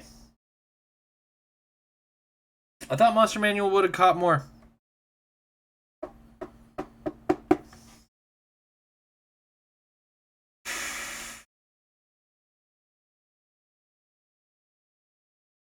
Yeah, like the full art Monster Manual is going for $5. I thought it would have got more money. I mean, stop using my PlayStation 4 as a coaster for a minute here.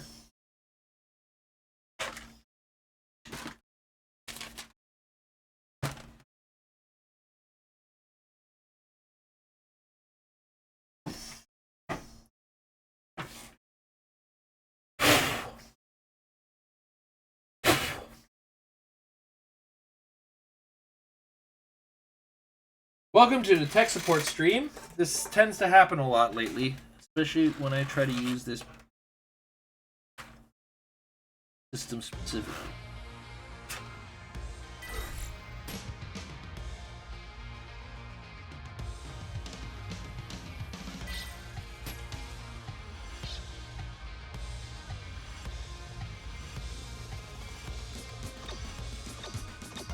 Yeah, it's still doing it. So.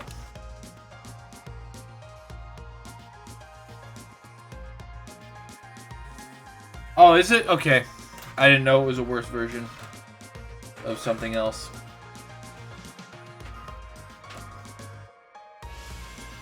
My magic library brain is very out of date lately. I used to have like that encyclopedic knowledge of cards that are just fucking good. But nowadays it's not what she used to be. I'm gonna try to turn this sideways here. Let's see if it what a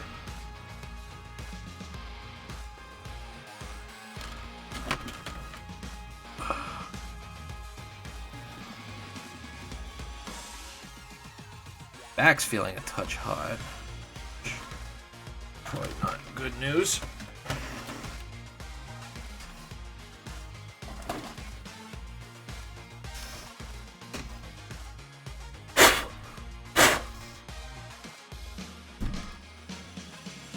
Moving it while the game's running is probably a bad idea, right guys?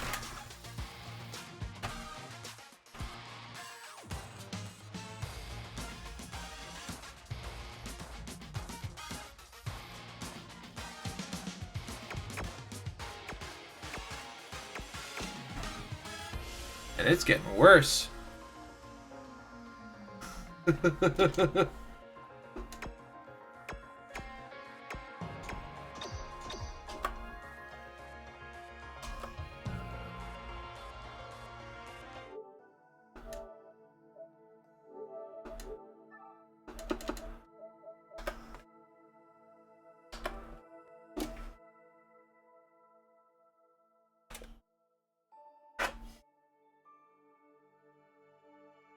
Let's just keep fucking fighting with this shit. What do we have to do with Blaze Blue? With Blaze Blue, we had to uninstall and reinstall again, right? Fuck, I don't want to do that. Because uninstalling Street Fighter V means uninstalling Street Fighter V, reinstalling Street Fighter V, updating Street Fighter V, starting Street Fighter V, updating Street Fighter V again.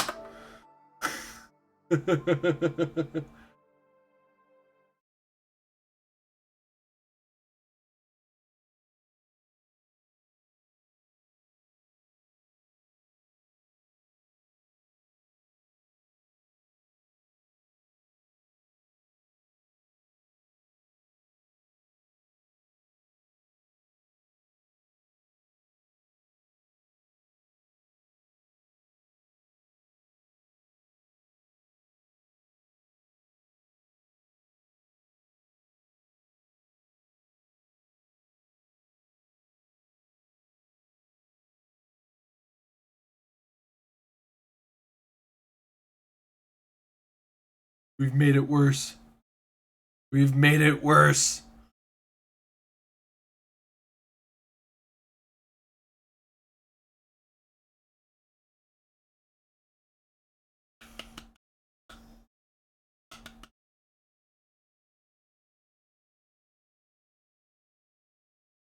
Oh boy, we're gonna have to clean you up. You're a hot mess. It's got to be the PS4 at this point, right? I'm not crazy, right?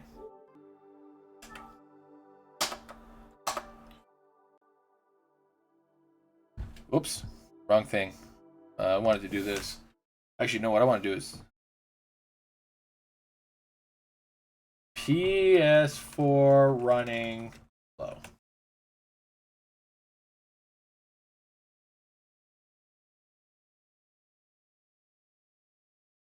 Check your hard drive. Free up hard drive space or replace it with a new one. Rebuild the database?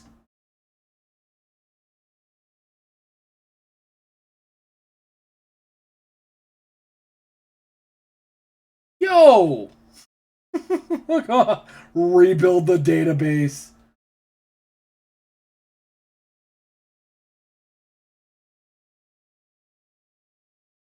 Okay, let's see what happens if we start deleting things. Oh god, this is like my fighting game machine right now.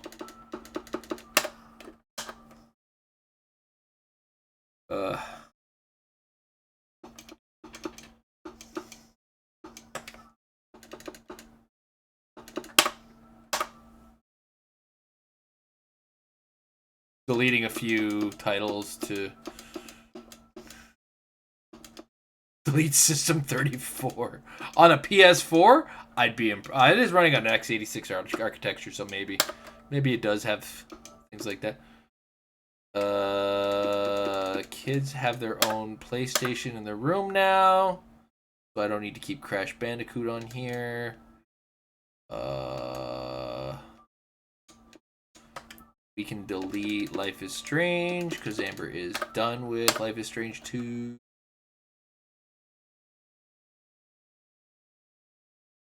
Sorry. We are doing stuff. We're playing cleanup in this bad boy. I keep telling myself I'm going to finish Persona 5, and I'm 100% lying to myself. It's never going to happen. I'll just reinstall it when I do that.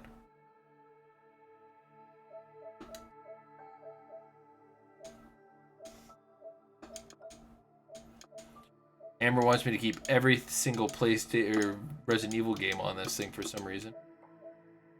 I have Bloodborne on the other system, on the PS5 now, so we can actually delete that. There. Okay. And we will restart to add to that. Do this.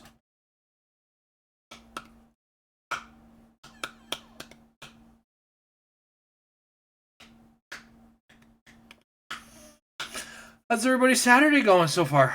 I swear, my last couple Saturday streams have been my sub goal streams have been cursed lately.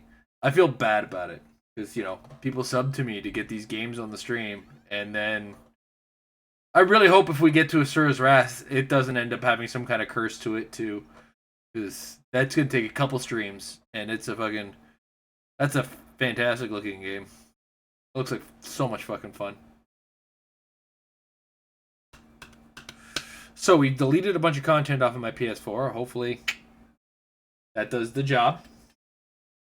We're giving it air.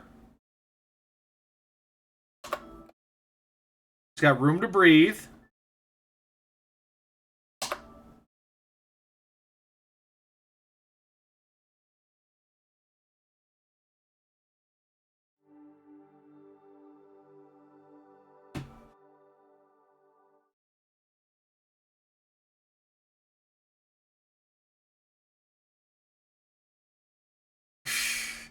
If that's the case, I'm throwing the disc to at the wall, because we've played this copy of Street Fighter V. It was in English. It was bought in North America, brand new. If somehow deleting the content from other games turns my Street Fighter V Japanese, I want to read the code to find out what the fuck happened.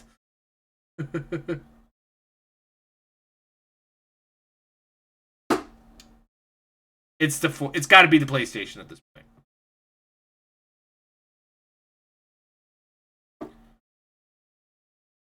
Oh, no. Asura's, this. First of all, we got an Xbox 360 copy of Asura's Wrath. Find a Japanese copy of an Xbox 360 game ever. Not gonna happen. Yeah. All right. You know what I'm gonna do? Here's what we're gonna do. We're giving up on the PS4 for a little bit. We're just gonna use the 5. We're just gonna use the 5. I mean, this is a game made by Capcom. Asura's Wrath is a game made by Capcom. I don't think this is the game. I think this is the hardware. I think my PS4 is starting to scream at me, and it needs a lot of love and care because it has been fairly neglected as a system. I'll be the first one to say it, admit it.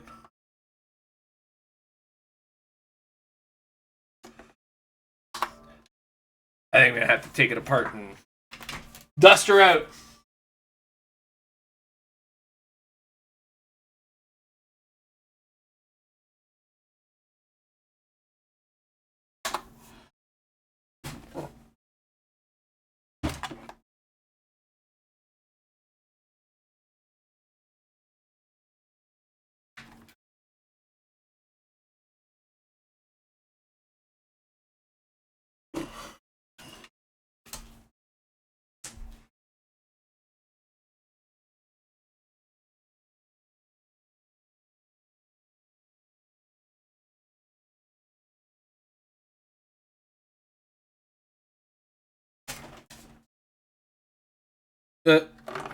Excuse me, sir.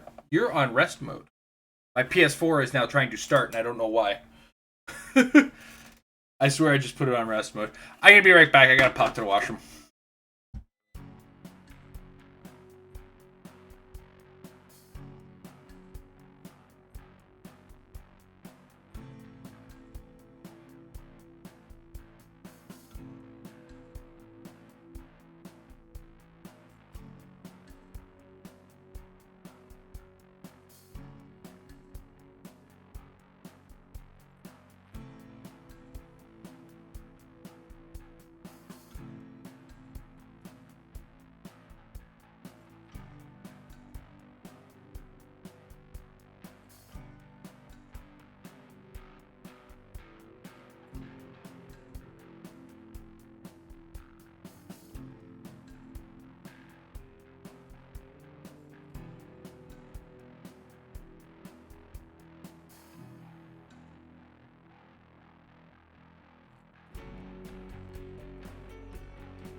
Oh, I remember what you did for Blaze Blue.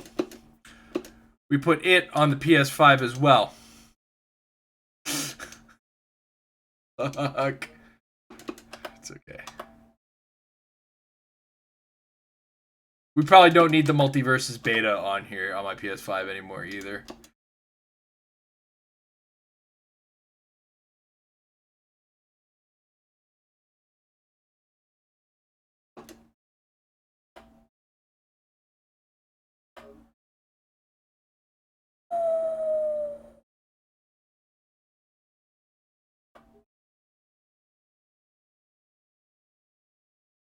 Excuse me, Street Fighter. Why do you need that?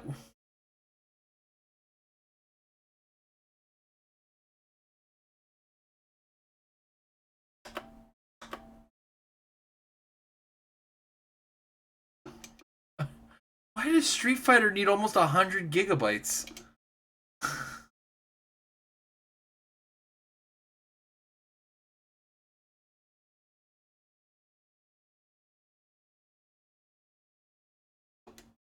There we go. Trying to install now. What do you mean? What? Alright, time to find out what's taking up all my PS5s, please. Oh, yeah. I know what we can delete.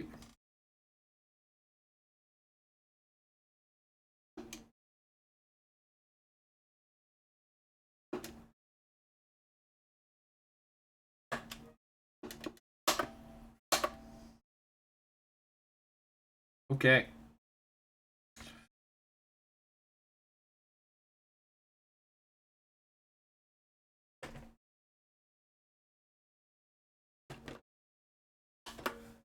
that should do it.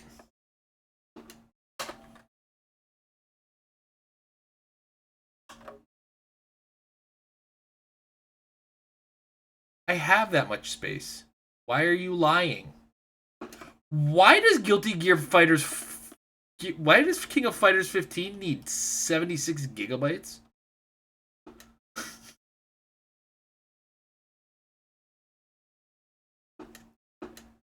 Fighting games. Can we talk about our efficiency? Tiny Tina's Wonderlands needs 35 gigabytes on my PlayStation 5, but King of Fighters needs 76?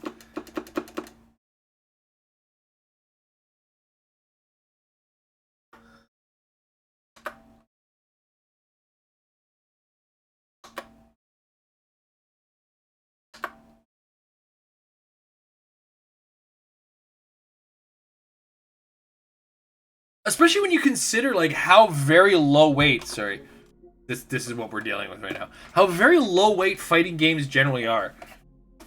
Like, they're not often particularly heavy duty as far as like games get concerned, right? So, well, while we're here, I did actually queue up something. Or I was saving it for Wednesday when we do our post Guilty Gear Strive chill out time when we react to fighting game content, but since we're here,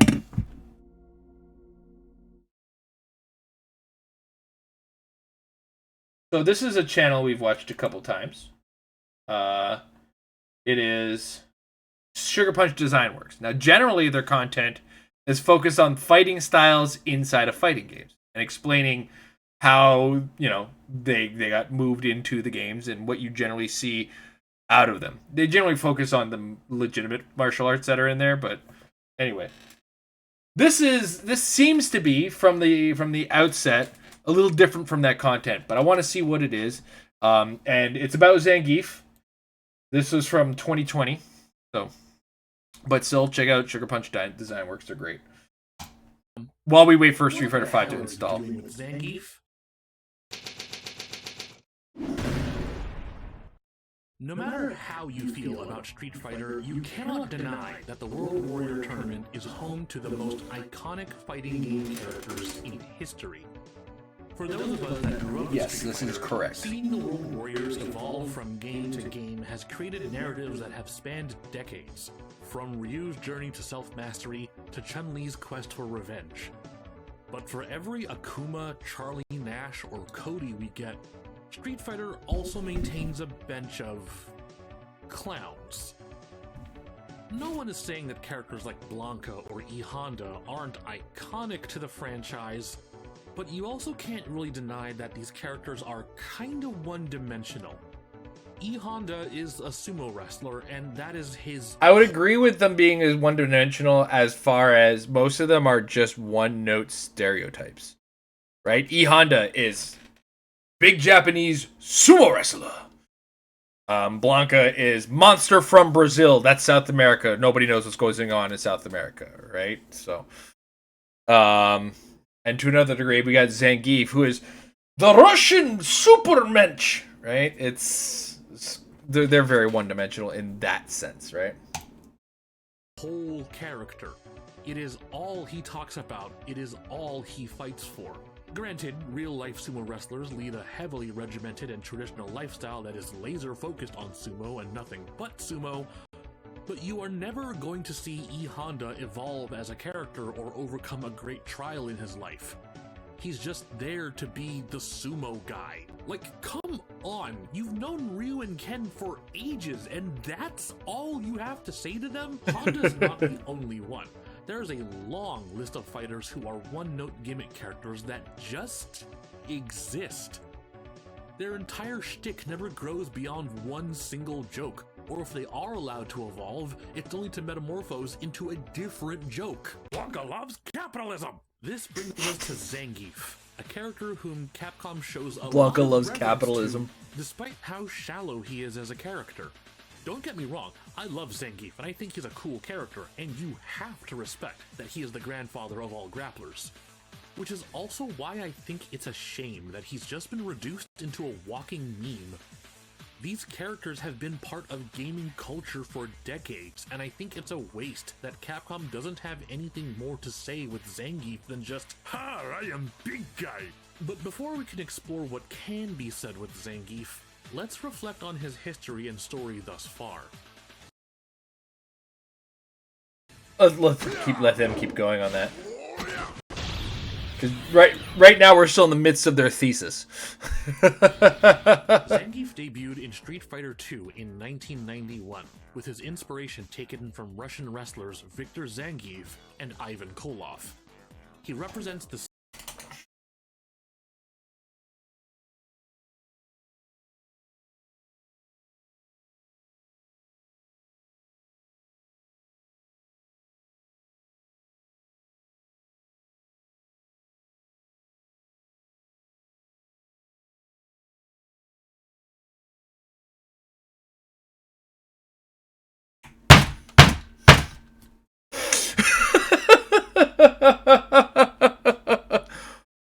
Fuck off with fucking. You know what? While we're at it, yeah, Roddy Piper, he used to wear a kilt, didn't he?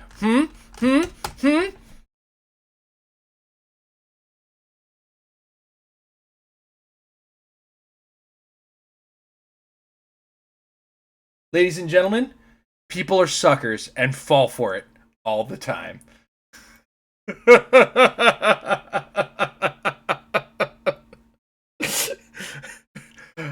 I am 100% nitpicking on that.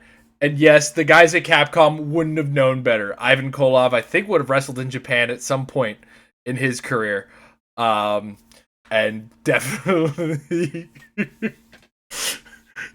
definitely was, because he was popular in the years where they were faking it real well. And everybody believed that shit prior to UFC becoming like the popular thing and whatnot, prior to MMA actually existing.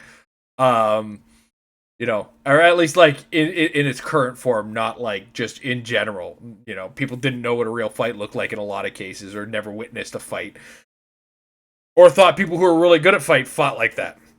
So, but it does kill me when it's like Ivan Koloff, that Russian wrestler, like, motherfucker, he's from Montreal, Quebec. I know I'm nitpicking, but fuck. Soviet Union. Also, wrestler name, Jinder Mahal, recent pro wrestler. They tried to make him the world champion in wrestling to appeal to the Indian audience. Unfortunately, that man is born in Calgary, Alberta. So they refuse to let Canadians be Canadians unless they're being Canadians. Bret Hart, Edge, and like Chris Jericho are the only guys who are. Oh, and he who should not be named, Mr. Chris Benoit. All Canadians who were, those four are the Canadians that were allowed to be Canadians. The Sheik, Iron Sheik, that motherfucker's Canadian. I'm sorry to tell you. Sheiky Boy's Canadian. Personally selected by the president to showcase Soviet power to the I think he's Iranian. If Zangief Moved Bison, to he is Toronto, though. congratulated by the president for proving that the Soviet Union is the strongest in the world, and then they dance the Cossack. You might have noticed I've been saying the word Soviet a whole lot, and that's because it was Zangief's primary character background. Zangief is a proud patriot, a loyal countryman, and a champion of the common man, which is why his stage is always set in a Russian ironworks factory, to represent the Soviet working class. That kind of tells you how dated the character has become when it comes down to it. Like, he represents communist Russia, which isn't really a thing anymore. You know? Street Fighter II, you can see that Zangief's character is kind of threadbare in terms of having solid goals or motivations, even compared to other characters at the time. Ken gets married, Chun-Li avenges her father, Blanka reunites with his mother, and Zangief gets to dance with the president. Not exactly a compelling character arc. Exactly. We get to elaborate a bit more on this in the Street Fighter Yeah. Alpha series. In Alpha, Zangief I was about to say, is Street Fighter 40 years old? It isn't. It isn't. is still the champion of the Soviet president, selected to fight in the World Warrior Tournament to gain prestige. Then again, You could use Putin as like Zangief's kind of holder, because that motherfucker loves fight combat sports and For the shit. Soviet Union. So It's here that we finally get to see Zangief outside the ring, training in Siberia by wrestling with bears. This would also be the start of Zangief's strength pushing into the realm of the absurd. In Street Fighter Alpha 3, Zangief is called upon by the president to stop Bison's Psycho Drive. I gotta because I'm had a moment of ADHD there. Solid goals or motivation. Chun-Li avenges. Elaborate a bit more on this in the Street Fighter Alpha series. In Alpha, Zangief is still the champion of the Soviet president, selected to fight in the World Warrior Tournament to gain prestige for the Soviet Union. It's here that we finally get to see Zangief outside the ring, training in Siberia by wrestling with bears. This is the first time they visualize it, but it was always part of Zangief's story. It's why he's always had the scars across his body. He's always trained wrestling bears. This would also be the start of Zangief's strength pushing into the realm of the absurd. In Street Fighter Alpha 3, Zangief is called upon by the president to stop Bison's Psycho Drive to prevent Shadaloo from invading Russia. Here, Zangief is the president's personal agent, like some kind of Soviet secret weapon that can just be deployed overseas to solve international crises. Just putting it over Potemkin's entry and shit. Depending on the ending, he either teams up with E Honda to destroy the Psycho Drive using their sheer combined body mass, or he teams up with rookie wrestler Rainbow Mika and saves her from falling debris. This would be the first time we get to see Zangief actually interact with other characters beyond just fighting. And moreover, that Mika begins to idolize Zangief and aspire to become as strong as him. In Street Fighter IV, Zangief is by now a world-famous wrestler. He travels the globe looking for strong fighters to wrestle with and share his love of wrestling with everyone and prove that wrestling is the best. You might have noticed that I've almost entirely replaced the word Soviet with wrestling, because this appears to be the new status quo for Zangief. Granted, it's Russian wrestler. probably not a good idea for Zangief to keep doing the whole Soviet pride thing in 2008 when the game first came out. In fact, Zangief being a Soviet is likely the reason why he's always mistakenly cast as a villain in most Western depictions of him. And I say that Yeah. Zangief, you are a bad guy. But this does not mean You're bad guy. This does present a problem, though. If Bit Zangief character is no longer greatness. a Russian patriot or champion of the people, what does he have left? Wrestling, I guess? I can't say this is an entirely bad thing. What we do have left is Zangief as a big, jolly guy who legitimately loves wrestling and treats it like it's the greatest thing ever. Zangief. Okay, this is where I'm going to interject my thought brain process thing. And my experience. Because guess what? I have experience in wrestling myself. I used to be a wrestler in high school. I did a little bit while I was in I did a little bit of the submission stuff in early college, my first attempt at college. And I've stayed with professional wrestling all these years, and I keep an eye here and there on what's happening in the world of the Olympics and stuff like that, like when it comes up. Wrestlers love fucking wrestling. In fact, it's so ingrained once you get into wrestling that it sits in the back of their mind and they just want to be doing it. Also, worth noting, if you knew a guy used to wrestle, get him drunk. You want to see him wrestle. That's a given. That's a thing. Wrestlers are big, jolly dudes who fucking love wrestling. Any chance we get, where it's like, you wanna wrestle? Let's go. Let's fucking go. Like, just this thing triggers in your brain that you want to do it. And then even better, Zangief's style is pro wrestling. And he's boisterous and jolly. He's playing to a crowd. Pro wrestlers are trained to play to a crowd. They're there to show off. So I don't think that's a weird character arc. I think it's actually like fucking the most accurate thing you can come up with for the character who is the wrestler, in my opinion. Yeah, I guess a lot of martial artists are like that. Like, I actually remember, as the side note, when I graduated college the second time, we had a big ass party when we finished our last exam, and Like we were all all of a sudden in the backyard, it turned into an MMA fucking arena, and we were like leg kicking, and like we made the agreement we would use pancreas rules. So no closed fist punches, but we were open hand slapping each other as hard as we could, wrestling move, like actual like double leg takedowns and shit, and people were fucking we were just beating the living hell out of each other. I woke up the next morning and my thigh was purple. Like I've had a bruised thigh before, but my thigh was fucking purple, and I would, if I had the chance and the group of people to do it with, I would do it again. Because this shit is fucking hilarious. Drunken MMA is like one of the funniest. As long as you're all smart enough to agree to certain things. Like, open the hands. No fucking closed fists. You know? And if somebody gets knocked out, it's time to end everything. You know? Anyway. He loves wrestling so much that he will just wrestle with anyone at any time. While his story never took any great strides, Zangief's personality really shines here. No one's gonna mistake him for a villain ever again, I don't think. By Street Fighter V, Zangief goes through yet another change. If Zangief in Street Fighter IV was solely about his love of wrestling, Zangief in Street Fighter V is solely about his love of being buff? It's literally all he talks about now. Muscle this and muscle that. At least you could.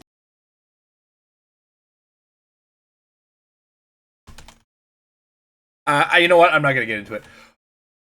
Pro wrestlers are buff, bro. Like, come on, man. Surmise in Street Fighter IV that Zangief just wanted to share his love of wrestling with everyone he meets. But in Street Fighter V, he somehow has even less to say. He'll just show up, start flexing, and that's it. They do manage to elaborate on his relationship with Mika, as he takes her on as his own personal apprentice on a journey to discover muscle spirit. Okay, so here's where I'm going to go with this. Is, if you watch the discourse on pro wrestling, especially nowadays, people bitch and complain, especially the old boomers of pro wrestling will bitch and complain, that wrestler's too thin, I don't believe him being able to beat up that guy. That guy's too thin, I don't believe his little flippy things are gonna work. First of all, pro wrestling is 100% fucking premeditated, preordained, and significantly more staged now than it's ever been. There's still a degree of improv in it, but ultimately the end is known by the time you get to it. There's a certain degree of showmanship. So this idea is, him and Armika's relationship, if you ask me, is the stages of becoming a pro wrestler or improving as a pro wrestler. And it's actually very in line with what's going on with a pro wrestler in Japan right now named Will Ospreay, where he has no, I'm gonna get content claimed by New Japan if I do this. Look up, because New Japan did make it free on YouTube, Best of the Super Juniors 2016 Will Ospreay versus Ricochet. First of all, you're going to see the Matrix in action.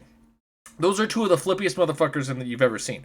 But the Will Ospreay, who's the British guy in that match, he has gone through this kind of storyline where, and he's actually been physically doing it, is he's gone from being a flippy little guy to putting on muscle.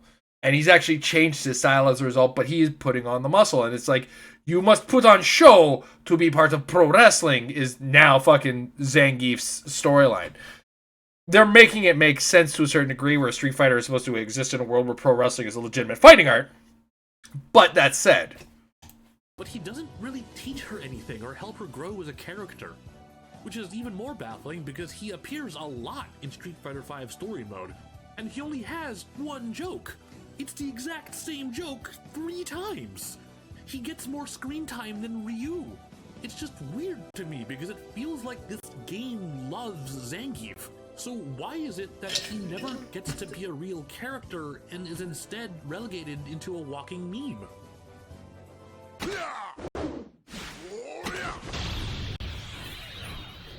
I made this video to examine Zangief critically through his writing and his character treatment. But I don't want to imply that I know better than the creators about their own character. It is not my place to act like I can write better than Capcom can. And it would be arrogant and disrespectful to say that I'm fixing their character. Instead, you can think of this as my own personal reading and interpretation of the character, like a weird Zangief fanfiction that you are now all witness to. So how would I reimagine Zangief to give him more depth? To be honest, there are traits of every Zangief that I think are actually good. Zangief from 2 and Alpha is a proud patriot and a champion of the people. Zangief in 4 is energetic and jovial. And Zangief in 5 is known to showcase Herculean feats of physical might. Sure. I think there's a way to combine these traits in a cohesive way. Maybe. Remembering the fact that we're writing the story of a one-dimensional pro wrestler. Like, sorry, a one-dimensional game in general. Like, okay. I'm not going to get on my rant. It's like fighting game stories are cute to have, but are so... Like, fighting games are definitely the only format, I think, right now that is so function over form beyond all other things. Like, story is such an incidental part of a fighting game and very, like... whole Soviet thing. Yeah, they're not the reason you stay. The design of the character is the reason you stick around, right? The lore is just giving you extra things to merchandise, ultimately. The animes, the comic books, so on. God, Udon must make a fortune. I can never get their shit. Character in League of Legends named Braum. He is a large, muscle-bound strongman, but he is also kind, jovial, and compassionate. Across the Freljord, he is spoken of as a myth and in tales for children. The legendary Braum, who performs heroic feats of impossible strength. Kind of like a Viking Paul Bunyan. It's perhaps no coincidence that he also has a thick Russian accent. We've been there before. Stuff you call bro. So what if we did the same, but for Zangief? The legendary Red Cyclone, the hero of Russia, beloved by the common people and heralded like a myth. The bold and daring Zangief who will... I want to see what they do with Zangief for 6 with that more urban kind of aesthetic they're aiming for. Extraordinary strength that his iron body breaks steel blades and stops charging buckles. Oh yeah, like it would be cool, don't get me wrong, if they... But like the balance is hard to make, and I guess they'd have to extend story mode and make it kind of like what they did with Street Fighter 2. As far as the story mode, you gotta fight everybody to win, but that's like fucking 50 characters now, so you gotta have saves and shit in the middle of it. A hope that has enraptured the likes of Rainbow Mika, who wishes to train as his apprentice. That is the Zangief I envision. Now hold on, I boldly assume you ask me, isn't he basically the same as the Zangief we have now? To which I have to say, kinda? It was never my intention to create a brand new Zangief. Instead, I took all of Zangief's strongest traits, which were previously isolated, and put them together. This still doesn't give him a deep motivation nor a full character arc, but it does give Zangief... He doesn't need one. I think the one they have for him is pretty good. Solid ground with which to relate to other characters. Zangief can now relate to Ryu's quest of self-mastery because Zangief has already achieved his peak. He can relate to Guile as a fellow patriot and man of his country. He has the charisma to inspire Cammy to cope with the... Okay, I'm sorry, but if dude doing the narration is writing these win quotes, okay, he's on to something for those, that's for sure. Pain of her past. Hell, he even now has a reason to oppose Bison. Not just because Bison is a criminal and an enemy of Russia, but because Bison is a man attempting to transcend his limits by cheating with psycho power instead of with hard work and muscle. Encounters with Zangief become much more than fighting. I'm sorry. Is anybody on fitness YouTube in here? Because if you are, I am now picturing Zangief with his own YouTube channel going, is Bison natty or not?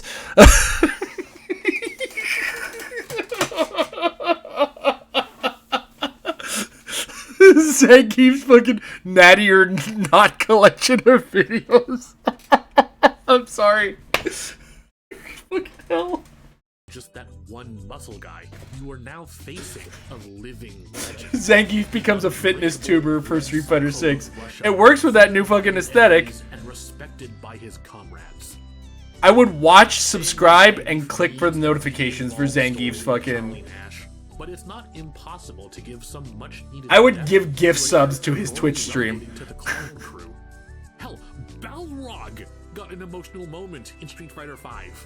I like Zangief, and I'm pretty sure Capcom likes Zangief too. I just wish the games would actually show him some respect.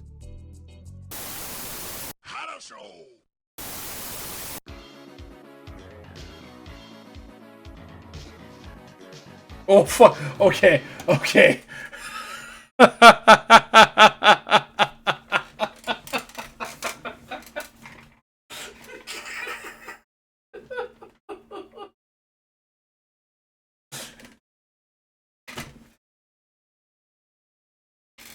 This is character assassination. They fucking murdered him right there. That is murder. This is Street Fighter, not Mortal Kombat, okay? Fatality!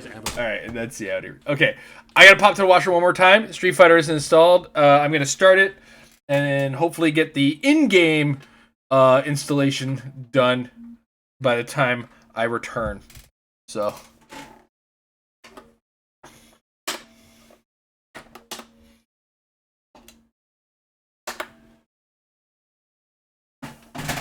be right back.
This stream is cursed.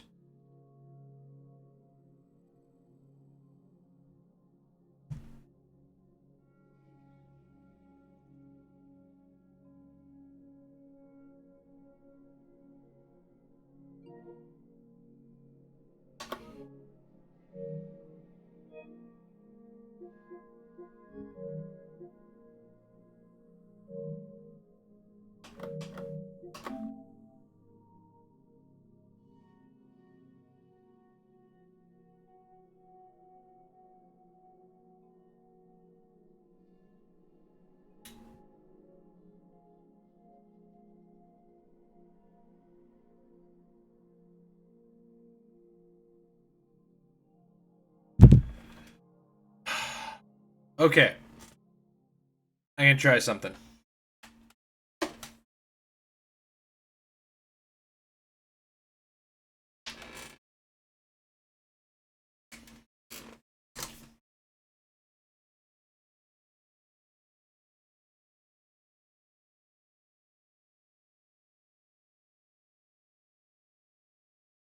I swear to God, lately, the only game I'm allowed to, only fighting game I've been allowed to stream has been Guilty Gear Strive. Something about my PlayStation account has just been like, that's not Guilty Gear Strive. It's not Grand Blue. I can't let you do this, man. It's just not gonna happen now. I'm sorry. Fuck.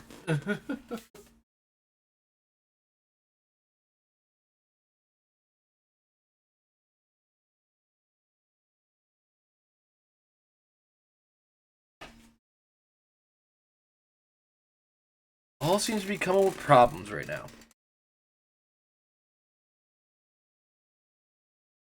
Uh-oh.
There's a common denominator here at this point.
I'm getting creative at this point. Fucking. Oh, this is the most cursed stream I've ever fucking had.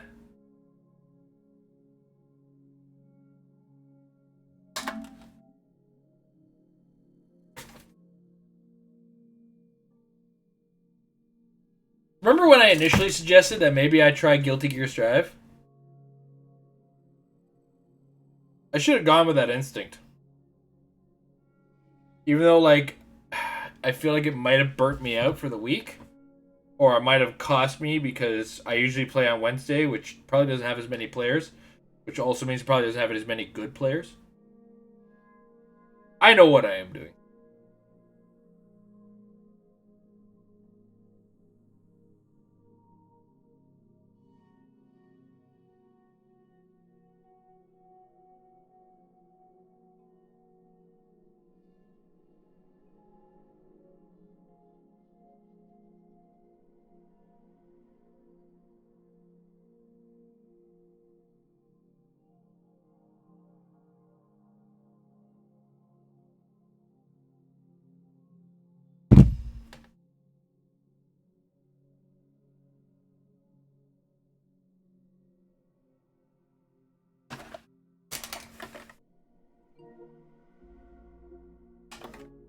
Street Fighter 6 better work a lot better, man.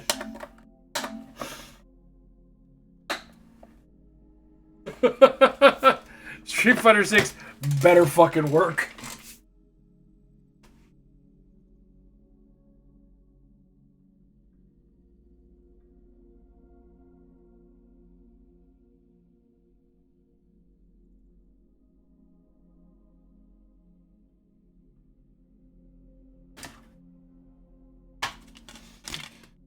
Hey Jason, what do you want Street Fighter 6? What do you want out of Street Fighter 6? The game to work on the PlayStation?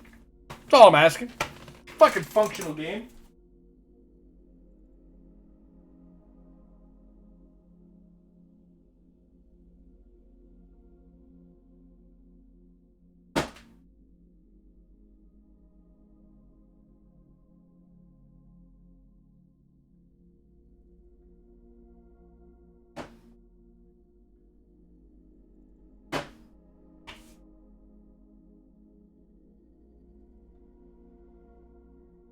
Like, I have had bad streams in the past, man. Like, really bad streams.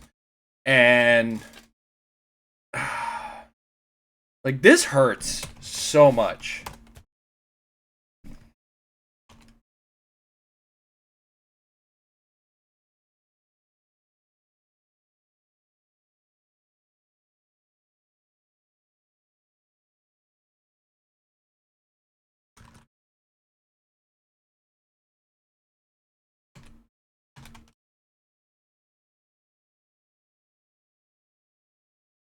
Okay, before I do that, like, I have other games. You know what? It's 12:30.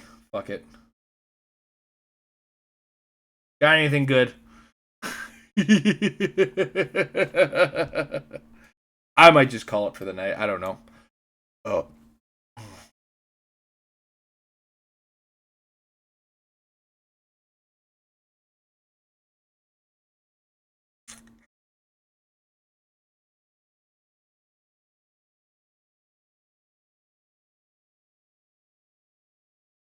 Uh.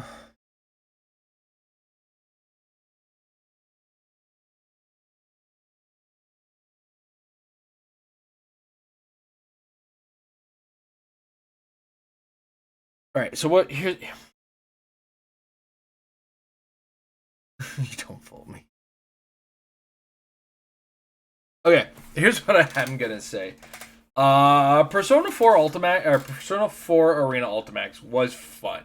It's a very fun game, but we ran into the same problem we ran into with Blaze Blue, which we run into with other fighting games that aren't as popular, is that the online ranked mode isn't collecting bodies. We're not able to find people to play, which sucks. Like, it really sucks when you have to go to the extra steps of, like, finding a Discord or something like that in order to get a game, right? Like, I just want to play. And unfortunately, the community is hidden in these, like, hey, matchmaking only things. And, like, it's hard to find people online, or, like, you end up playing it's like the same 4 people after a while, and then, like, you're learning nothing after a bit. And that's been why I've been able to get better at Guilty Gear Strive. It has a fairly large player base, and everybody is doing different things, so I can learn how to react to different things. So if you find yourself in, like, a situation where it's like, hey, let's play the same 4 or 5 people all the damn time, it takes away from that, and you lose out on it a lot. So maybe I'm just fucking pouting. I don't know. Maybe I'm just pouting because Street Fighter didn't work. Like, it was across 2 systems it didn't work. It's just, how does that happen? What is happening with my PS4? You know what? What I'm going to do is I am going to call the stream tonight. I'm going to try to fix my fucking PS4 and see what I can do with it. See if if it's just those 2 games that have been giving me the problem, and find some sort of solution to it. Or, I'll just give up. I don't know. But yeah, the online's been a make or break lately for wanting to keep playing the games. And, I can't just be like, hey, we're not big enough to be like, hey, who's in our channel and wants to play the fucking game? So, yeah, I'm going to try to fix my PS4, see if it's relegated to just these 2 games that have been giving me the problems. I'm going to pop in Grand Blue Fantasy and, like, just futz around in that, see if it's doing that, because I think I have that game installed and updated. I'm going to see if I can install that or update that system. Anyway, I got a bunch of technical stuff. It's been fun today. Tomorrow, we're back on the bike to play some more Dark Souls 1. And that, honestly, like, the next day, I was brutalized, but I feel like $1,000,000 after it, too. And I have seen massive improvements in my balance and the way my legs have worked after just one day of that. So I'm hoping it actually, in a long term, really helps my paralysis recovery in that regard. And that would, I think, be an absolute bonus out of switching to the extra workout on that. So anyway, get good to get fit tomorrow. Flash, thanks for hanging out with me all night and even sticking with me through all the fucking technical bullshit that I just had to deal with. Have a good night, and we'll see you tomorrow.